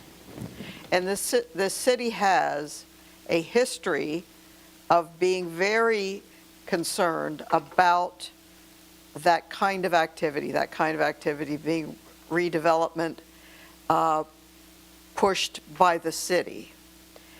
It goes back to when there was an effort to form a CRA that was unsuccessful. And in fact, our city manager was on the council at that time, and there were those who opposed us hiring him as city manager because they said, you know, mark my word, he gets in, there'll be a CRA. And of course, we haven't done a CRA, and in fact, CRAs are out of popularity and being actively discouraged across the state. So we have never gone back to the idea of a CRA, and that time has passed, and I don't think we want to do that. So I would think that it's worth us thinking about striking both the ability to bond and the redevelopment component. Now, we did do the Bank of America, and we did it with leverage that we had through the code enforcement action. And we did do it from reserves because we had enough of a cushion where we could wait up to a year to have the property resold and to put the money back in. So it is possible to do that without the land bank. I don't think we should foreclose the council and city doing some similar things in the future. But if our core goal is to get the support for the land bank to protect vulnerable and properties that are undeveloped currently in our view, inappropriate to be developed because they're environmentally sensitive. We don't care if they buy wetland credits 100 miles away from here, it doesn't help us. That to me is sort of the highest concern, and I think could probably get voter support. So I would be up for some discussion, and we'll do it the same way we did the first round. We'll go down the line. We'll see then if there is enough support for any changes on those two elements after this first reading, and we'll move from there with a motion that includes passing the ordinance, if that's the motion holder's wish, and with the caveats of anything that seems to be the consensus of the council, and then we'll see if that works. Councilmember Sell, what are your feelings about the redevelopment component and the ability to bond? I wasn't scared of the word limited redevelopment or bonding, actually, only because I know if in 2028 the land bank has $3 million, the golf course rumors are flying that it's going to go under. They want $7.5 million to purchase the golf course. Well, we don't have it in the land bank. Is it worth it to borrow some money to add to the DeBerry land bank to buy the property? We could float a bond separate from the land bank in that scenario. That is always, the city always retains that ability. If that's the case, then it wouldn't be instant money sitting in a pot, right, ready to compete for closing next month. But we could bond a purchase outside of the land bank, just as the city has the right to bond any obligation that they choose, basically, within the parameters, even this very day. Yes, city manager. Just some options. Is that you could borrow outside of the land bank program. You can borrow money from your reserves. Correct. That if the property is resold, then you pay back your general fund reserves. Or you can match them up from various reserve funds. So you have that option to use your general budget to do the money. Not to scare you with the golf course, it's not $7 million. chances are it'd be about more like 2. Right. But again, to accumulate that amount of money on year one, because the money don't come in until November 2027, depending on what rate you set, then you may have to supplement with reserves if that should happen. But it generally $2 million, $2.5 million for a golf course. You're looking at 200 acres. And then, Unless, of course, there's a bidding war. and then in that circumstance, you would borrow from the general fund until the next year when the other 600,000 or million was available from the land bank. Yeah, and I'll just put my 2 cents in. I mean, redevelopment, again, you got Bank of America, which is only 700,000, but some of the other properties might be a little bit more. I would encourage to maintain the redevelopment and limited redevelopment in there. And we can put the term limited redevelopment. All these actions come to the council for a vote. It may not, probably definitely won't be us, but you're still going to need 3 people regardless to agree to borrow money, bond money, Yes. redevelop anything. So, yeah, like I trust this council currently, but I guess you don't know what you're going to get in the future. But I mean, I'm comfortable either way if everyone wants to remove some of that verbiage. I'm just throwing out. And what about bonding? What was your position on bonding? Again, I was just a little worried about it limits. I thought it would limit being able to. The golf course to me would be worst case scenario, I would say, but it's happening, so it's not out of the range of it happening here in DeBary either. So I just throwing that out there, just thinking about how could we purchase it if we only had X amount of dollars in the land bank? What would our options be? We would have several options. We could do it immediately out of reserves and then place a public bond. That would be a way to do it. Councilmember Pappalardo, we know what you feel about bonding. What do you feel about redevelopment? I have perhaps a clarifying question. Should a golf course be one of these acquisitions? Would we need to have the redevelopment language to be able to execute that purchase if we were to intend to continue operating as a golf course? So put it this way, I wish DeLand bought Southridge or Sand Hill, which is a hot topic in DeLand right now. I used to play there in college. It was not a very good course, but it was really inexpensive and it was kind of fun. And now it's just a perfect square, all uplands, scrubby habitat, really a shame that's going to turn into apartments or something. I wish they could have bought that and had someone, Port Orange, for example, they have Cypress Head Golf Course. They have Kemper Sports run it. It's a negligible line item on their budget. It's less than $300,000. It's otherwise break even. Very inexpensive. Or put another way, the taxpayers subsidize it. They do. Running by $300,000. Yeah, that's all that it costs. Very inexpensive. Well, but it's still the tax. Comparatively, yeah, that's what I'm saying. Yeah. It's subsidized. It's not this massive thing. Or you could have, let's see, 160 acres times 32 is some just unbearable amount of apartments. So it's kind of putting it into perspectives like that. If you want to pay $3,500 per unit of those 2,000 units, like I don't. I'd rather continue to operate as a golf course because I think that's an incredibly important amenity where Florida, it's a golf state. If you think about it, in this half of the county, there are 4 golf courses left. 8 years ago, there were 6. We have half of the golf courses left. That is an incredible amenity that we need to try to protect.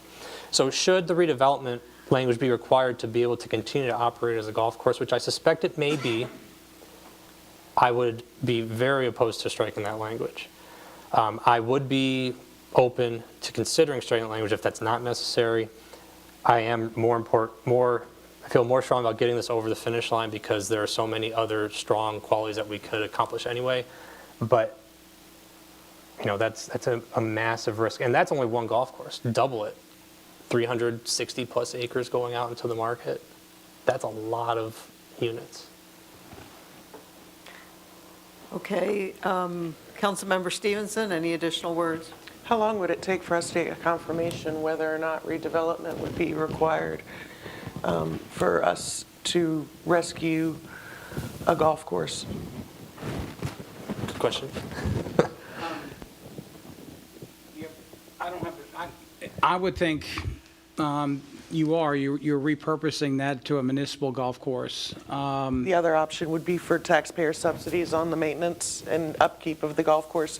If we weren't redeveloping it, it would be taxpayer subsidized. Yeah, but you have to also understand that if it doesn't become a golf course, property values would drop significantly. No, to stay a golf course. Oh, to stay a golf course. To stay a golf course, but rather than selling it to a business that would run the golf course, which would be redevelopment. It's not for a the city. resale. It's a property, it's a management company that comes in and. But that's the question essential here, correct?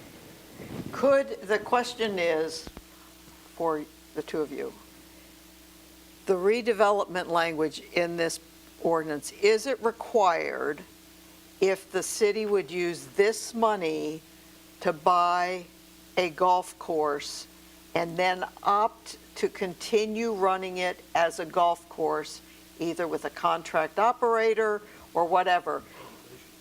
Is the redevelopment language required for that to be able to happen?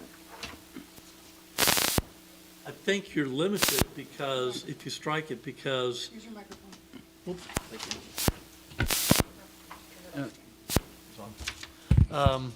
I think you're limited because it provides that the DeBerry Land Bank program for the purpose of the acquisition, preservation, protection, operation, management, and restoration of conservation lands and environmental lands by the city of DeBerry.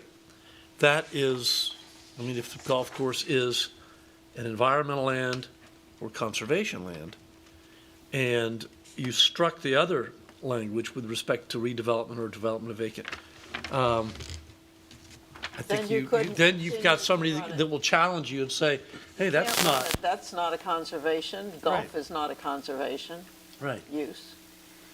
So you run that that risk. So I think clarity is the better course. I mean, whatever you all decide you want to use it, I think we need to be clear so that the public understands, that everyone understands, so that if you pass whatever you pass and you want to then exercise it, that you can if you choose to, and know what your limits are. And just to follow up on that, I know that we tried to protect our golf courses before by calling them green space or something like that, and we did, and now that's been moot by other legislative processes. Right. Does that fall back then into defining it by this redevelopment conservation? Because we've already got on the books that we define that. We defined it as parkland. Parks, exactly. So that's green space. Green space. So we've already defined that as a city, as green space. Yes, but then I want to vet that, but I'm not sure that would qualify a golf course as a conservation land or an environmental land. The risk is that's run as a business. It's a business instead of. Unless the city ran it and subsidized all the maintenance But and operations even so, with it's still tax not a funds. conservation land, even though Really? we said it will always be green space of some sort. Golf is a green space, but it's not what you think of when you think of an environmental. Well, I'll go ahead and wrap up my final thoughts here on this. Okay. I feel like if we are going to keep redevelopment, we should also allow bonds, because otherwise we're not going to have enough for some of these bigger projects. Vice Mayor Butland? Thank you, Mayor. I think I've already stated where I stand. I like the bond. The bond, if it's got to stay in there, it's got to stay in there. I'm not as concerned about that as I am about the redevelopment. I think redevelopment needs to stay in there. We have a Bank of America building. I think about everything up and down 1792. That's great now, the garden center, the dollar stores. If they get abandoned or closed, what else can go in there? And what are we, not that we want to buy every single building in town, but should it come to that point where we need to consolidate, because they're non-conforming. So if they consolidate and build, do we want an 8-story building? I have no control over legislation going into the future and what they're going to be doing. And it scares me that they're doing this now. Because I look at it and I'm very heavy into the legislation and going, what are you people thinking? And to the future is where I have concern, not even for our council, but the legislation. We have no control over what they vote on, the governor signs, who the next governor might be, and his reaction is to conservation and all that. So I think we need to be as detailed as we can on the golf courses and all this redevelopment stuff. Limited redevelopment can be, I add limited to that, but I'm very concerned about the future and what that could look like, you know, for everyone involved. So I don't have a problem with limited redevelopment. I didn't want the bond in there because I don't think it's going to pass with knowing that we can borrow money and pay a debt. That's just my opinion. But we still could do that anyway. We still could do that anyway. We can do it as a city. I mean, that's an innate right we've always had. Right. Councilmember Papalardo. It's, not to interrupt you because it's your turn, but could the language perhaps say commercial redevelopment or some way that could more finite describe what we're intending to do to not let imaginations run wild? Because when we see redevelopment, people think like turning a wooded lot into apartments, because that's what I think too. If we were to say commercial redevelopment, or perhaps something a little more specific that would be able to put the scope on business entities. I know commercial is not perfect because our zoning doesn't say commercial specifically. Is there an overarching term that might get to what we're going for? You may want to use non-residential, and that would probably commercial and industrial properties that might become dilapidated and you need to tear the building down or whatever. That's Well, better but- than limited. Yeah. Agreed. But I'm a little concerned, no one would describe a golf course as a mostly dilapidated property. If it gets abandoned Well- and there's no one maintaining it, then it could be. Or not. Or If not. it's I mean, there's no- available for sale, and it's still an operating golf course, and there's some sentiment you'd want to preserve it as a golf course, it's not a mostly dilapidated property, probably. Well, I don't think that's the language in the. No, it's not in the language in Okay, there. but it's in how we present it, and this is how we're presenting it in public now. Right. Mostly dilapidated properties. So I do think we need to figure out, if we retain it, we need to figure out how we characterize what we mean by limited redevelopment. Well, I think what Carmen's saying is go to non-residential as opposed to limited redevelopment, right? Right. Limited, non-residential development. And, Is a golf course residential? no, it's Commercial. non-residential. It's Golf course is a redevelopment, limited, non-residential redevelopment, because a golf course is not residential, it's a business. It's an, I think just non-residential development, because then somebody says, well, limited, I mean, now we've got a question about how we're going to define limited. yeah. Non-residential development then I is think black redevelopment and is white. good, though, because it says, limited development says, like, the city might decide they want to build a low-income apartment building. I mean, we don't. But redevelopment says there's something there already, and I think that's an important component if we're going to let it in. Well, That it's is there the- already. Is the concern that residents might think that you're talking about taking their homes?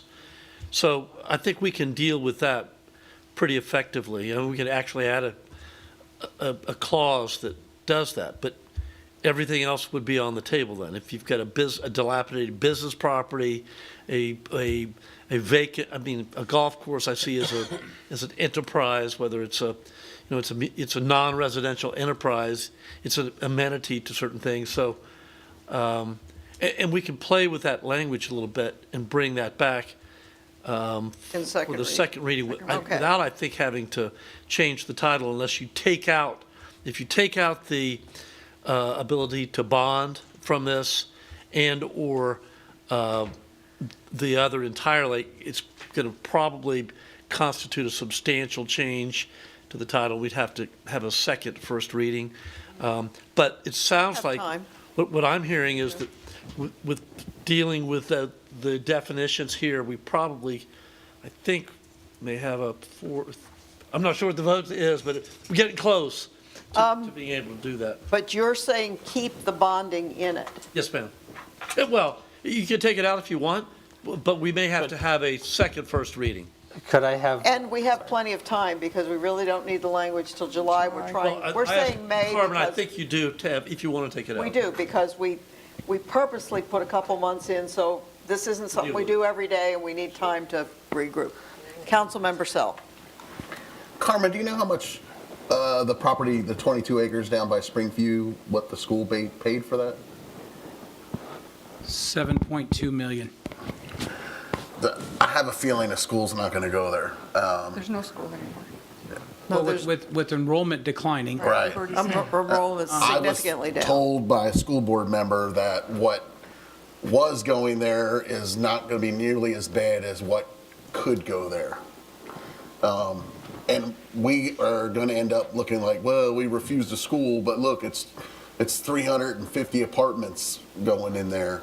How is that any better than a school? So that's also something that should be on our menu. Well, and it's something Is that property? that if school, according to interlocal agreements, got offered the property to the city. And as first right of refusal, that's in the interlocal agreement. And if you're afraid of apartments going in there, just like this particular contract, the city could step in and buy it. And then we could sell it to what preferred development we prefer.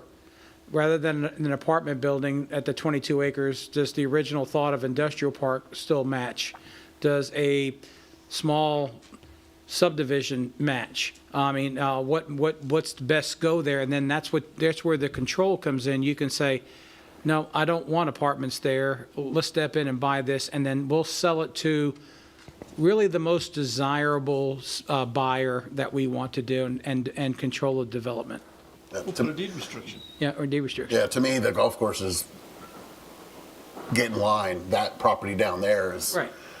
going to affect a lot of people. So there's just a number of different scenarios to where you can have an effect on what actually is and how it is developed if we're proactive enough to be able to enact some and do some of these particular projects. But again, you can control that and prevent those from being happening by buying it and then selling it to whoever you want. For example, the Bank of America building.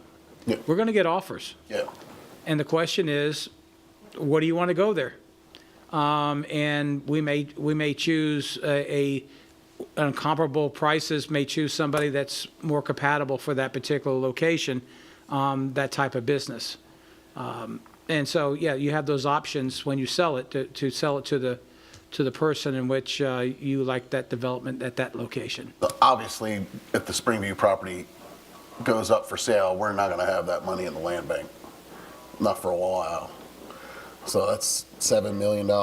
Well, again, is it worth, and here, I'm going to follow the scenario, if the city borrows the money, the $7 million, and then you turn around and post it, the value of that, you sell it to $7 million to somebody who you prefer to develop that property in the way you want it developed.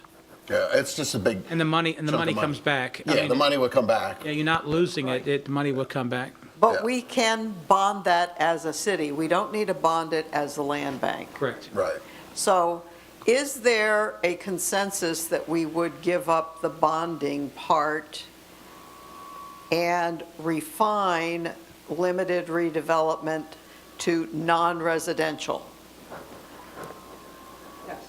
There's nothing to stop us from Okay. borrowing money. Then so- I think I will call for a motion, and whoever chooses the motion can word it as they choose, and then we'll see. I'd like to make a motion. Let me find the beginning part of this language, sorry. I'd like to approve the first reading of ordinance number 02-2026, the land bank program referendum, with the amendment that the language regarding bonding of revenues be struck, and that there be an amendment to the language regarding redevelopment to be phrased as non-residential redevelopment. Second. Councilmember Papalardo? Yes. Councilmember Stevenson? Yes. Councilmember Sell? Yes. Vice Mayor Butland. Yes. And I am a yes. Woo, we got there again. No, fabulous discussion. Really, it is. Great stuff. You watch councils, and that was. Okay. Moving on to new business, the staff is requesting the City Council approve Resolution Number 2026-01 to amend the fiscal year 2025 to 2026 budget. City Attorney, would you read Resolution Number 2026-01? Yes, Mayor. Resolution number 2026-01, a resolution of the City of DeBary, Florida, amending the fiscal year 2025 through 2026 budget, changing certain revenues and expenditures, and providing for an effective date. Thank you. Good evening, Liz Bauer, Finance Director for the City of DeBary. Tonight we're going to start talking about the budget amendment by actually having an explanation of why do we have to adjust the carry forwards. This year I'm going to talk about a page from the audit. It's page 45 in our 2025 ACFR. And the first part is on your screen, and this is the budget to actual report for the general fund, which for audit reporting purposes includes the gas tax fund. I'm going to draw your attention to that last column, the variance with final budget, and this is the difference between the final budget and the actual amounts. I'll just explain briefly the biggest number you see for variance, that $2 million in intergovernmental. That's actually the Alexander Island ECHO grant. We have many projects that have multi-year phasing that we do. And so when we have to budget the full project in a year, this will cause variances. So for our revenues, the biggest variance was that $2 million. And here we have the expenditures. The biggest ones on this page are our transportation category, the $1 million variance, which $700,000 of that is for the road resurfacing that got a little bit pushed into FY26 and will be rebudgeted, and also a $300,000 for our Safe Streets for All grant that hasn't gotten started yet, but those funds were budgeted in FY25. Not spent, and therefore it's a variance with the budget. The $4.5 million in culture and recreation is also the Alexander Island project that was budgeted fully in 25, and just due to the phasing and the timing of that project, it causes a large variance. The last number on the page under the net change in fund balance, the $5.6 million, that's our general fund variance with the budget. We actually had that much more money compared to the budgeted numbers. And I'm going to draw some explanation here.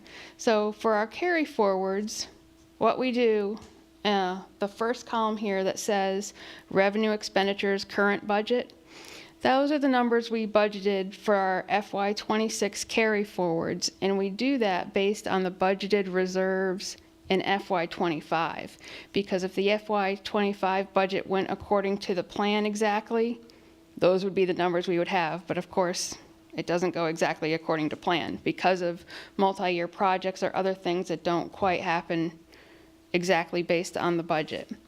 And we do that in July of 2025, so there's a lot of time in between. Now, the third column, which is the total after the amendment, those are the audited numbers for fund balance. And those numbers are on page 24 in the audit. So basically the amendment column is the adjustment needed to get to the audited numbers. So for general fund, which includes the gas tax fund, that totaled $5.1 million. And on the bottom there I have an adjustment to the $5.1 million, which is the final budget amendment we did for 2025, which we do in November of 25.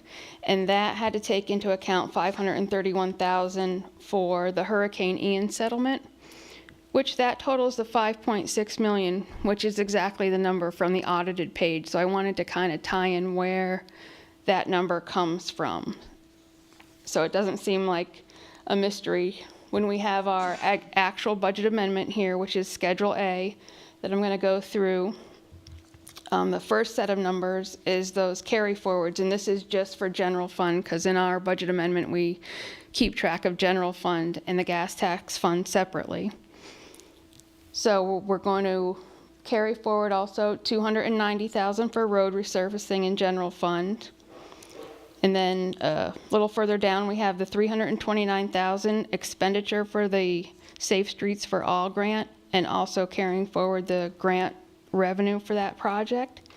And we're rebudgeting the remaining amount for the ECHO project, the Alexander Island, so $4.3 million in expenditure, and the $2.5 million grant gets rebudgeted, which in FY26, that probably all will not occur either, so it'll be part of our variance this year.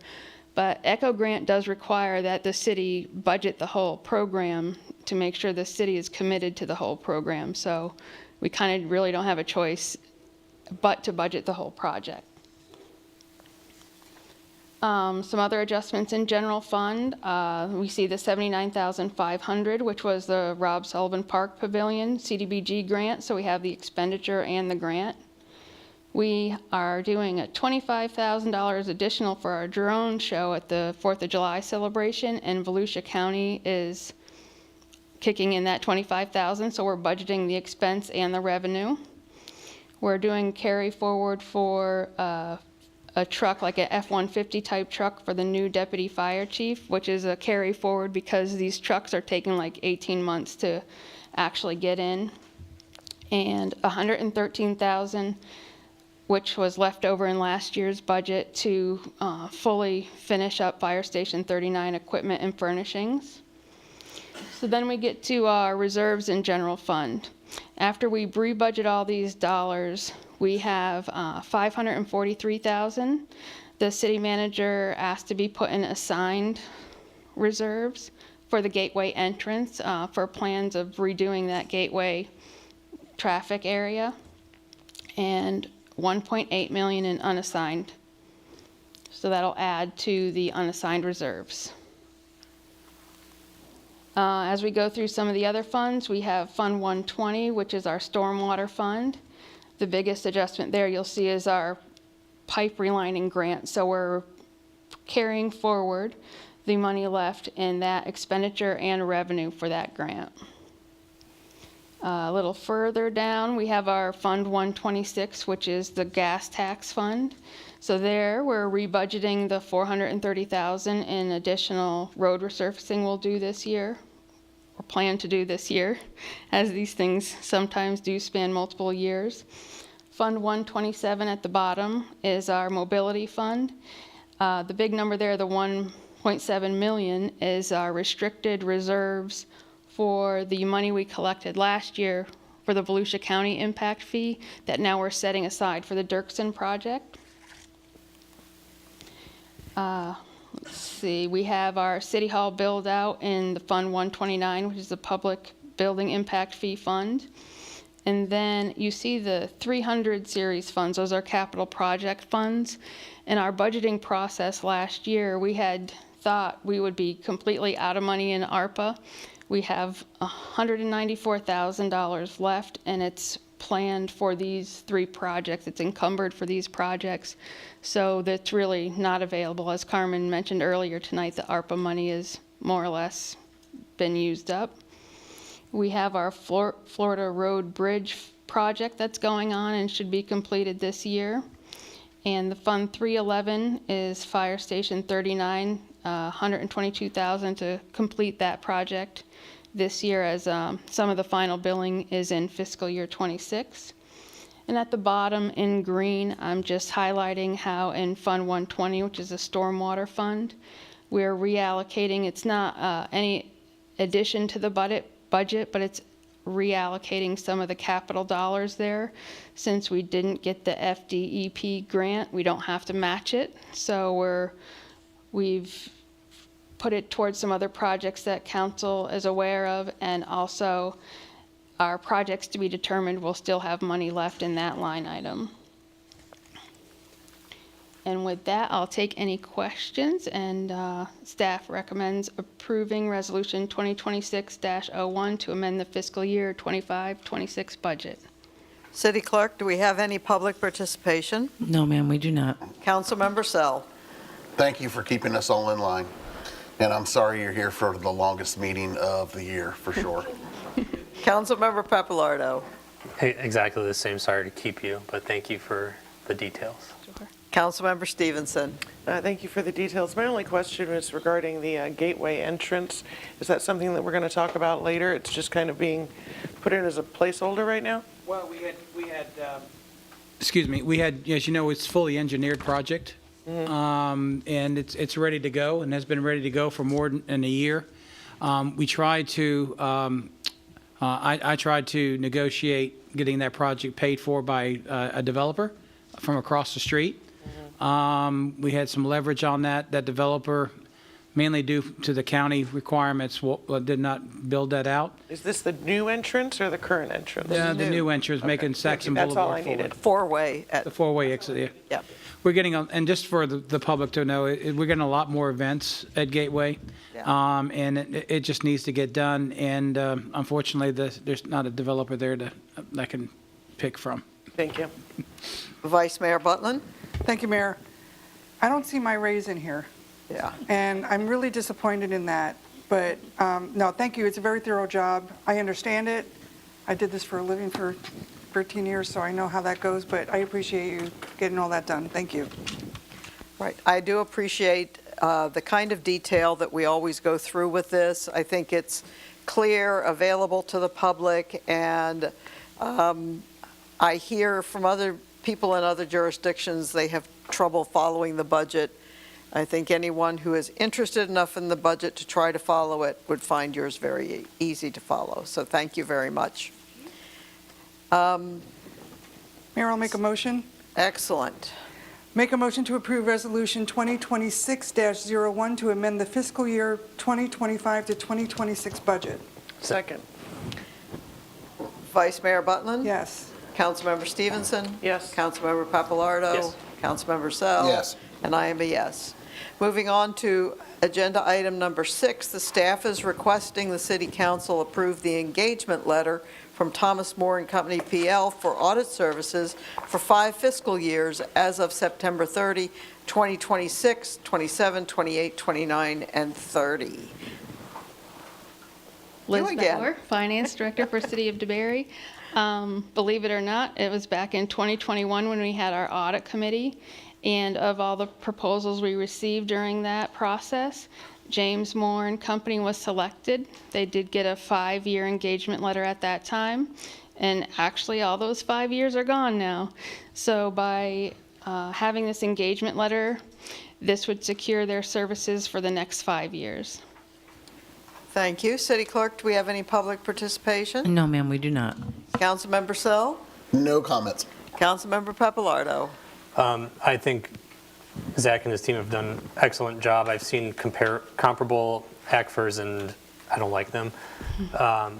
I just took FAR for the CPA exam Monday, so if I fail, tell him it's his fault. Councilmember Stevenson? No questions. I am in favor of this. Vice Mayor Butland? Thank you, Mayor. Yeah, I saw them at the League of Cities, and I always threaten them, like, I'm not approving that. I don't care what you say. But thank you. They have done a great job, and I think they're very thorough, and they're always concerned about us, which makes me happy that you guys happy with the audit, you're happy with this, and they love you guys as well because you do such a good job. So I'm all for this. And I echo those sentiments, so I would entertain a motion. I move to approve the engagement letter from James Moore and Company PL for audit services for 5 fiscal years as of September 30th, 2026, 27, 2029, and 2030. Second. Councilmember Pappalardo? Yes. Councilmember Stevenson? Yes. Councilmember Sell? Yes. Vice Mayor Butland? Yes. And I am a yes. Which moves us on to member reports. Councilmember Sell? I finally got over to see Volusia Valor Days. Got a little wet, but it was pretty neat to see all the tanks out there rolling around, all the people dressed up in period uniforms, including nurses, and that was really cool. We spent about 2 hours there. Also, it's going to sound like a commercial, but finally went to see a movie in a movie theater. I haven't done that in 6 months. Epic Theaters has IMAX now, and we saw Hail Mary, which is a space movie. It was absolutely amazing. So it's probably one of the closest movie theaters to DeBary. It's worth it to go over there and check out a movie. It's nice seats, just everything's so nice. So that's it. Councilmember Pappalardo. Did some more VITA tax prep. I did the tax preparation this time. I had to do one for New York State. That was interesting. Yeah, those are terrible taxes. The city of New York has an income tax. That's ridiculous. Yeah. That was interesting. And the River Run 5K by the Rotary is next Saturday, not this. I need to sign up. And happy Easter. Thank you. Councilmember Stevenson. I am signed up for the River Run again this year. And nothing really else to report. I think everything's doing good. Thank you. Vice Mayor Butlin. Real quick, a couple of things. The day after our last meeting was Daybreak DeBary with the chamber over at Pallet. And they said, well, can you talk about what's new with the city? And I said, well, watch last night's meeting, because Carmen went through all the updates, and I was thankful for you to have that because I was able to refer to that. And I said, just go there, look at it, units, whatever is all listed there. I attended the Embry-Riddle 100-year gala, which was absolutely amazing. We left early. But it was not a long, very early. long night, not very early. And then I also attended the Volusia League of Cities 50th Gala, and congratulations to Shari Simmons, Carmen Rosamonda, and myself for Home Rule Heroes. We were awarded that night, and I want to congratulate Carmen on 7 years of working with us at the city here. I appreciate you. I think it's been great, and I'm looking forward to Citizens Academy starting next 2 weeks. Okay, real quick, because I got a long list here and it's late. Nobody really is going to be that interested in the detail. I did attend the VIP ceremony for the Traveling Vietnam Wall, which was part of the Vietnam Services Weekend at the Center for Deltona, put on by the county for veterans. I attended TPO. There was a presentation by Bike Walk Florida. They're working now in 11 counties to improve safety for cyclists and pedestrians. And I've told the city manager, I think this organization might be able to assist our staff in evaluating options for getting across Dirksen and Fort Florida in reference to trails, pedestrians, and cycles. And so I think that he might reach out and see what that would look like. I also attended Embry-Riddle's 100th anniversary gala. It was quite an affair. It did last fairly late. And I was at the League of Cities 50th, where the three of our people got the home run rule heroes, and I had it here on my notes to make sure to congratulate them, Sherry, Vice Mayor Butlin, and the city manager. And yesterday, I was the interviewee for Jim Cameron's podcast, which is slated to drop tomorrow morning. He wanted to know about the status of Main Street, and then at my insistence, we segued right into the DeBary Land Bank. So there was 5 or 8 minutes worth of DeBary Land Bank. So that's it. And was there anything else? City manager. Nothing, Mayor. Just thank you for taking a recess and watching that launch. It was really special. Thank you for doing that. City attorney. Talked enough tonight, Mayor. Thank you. We stand adjourned. 00001.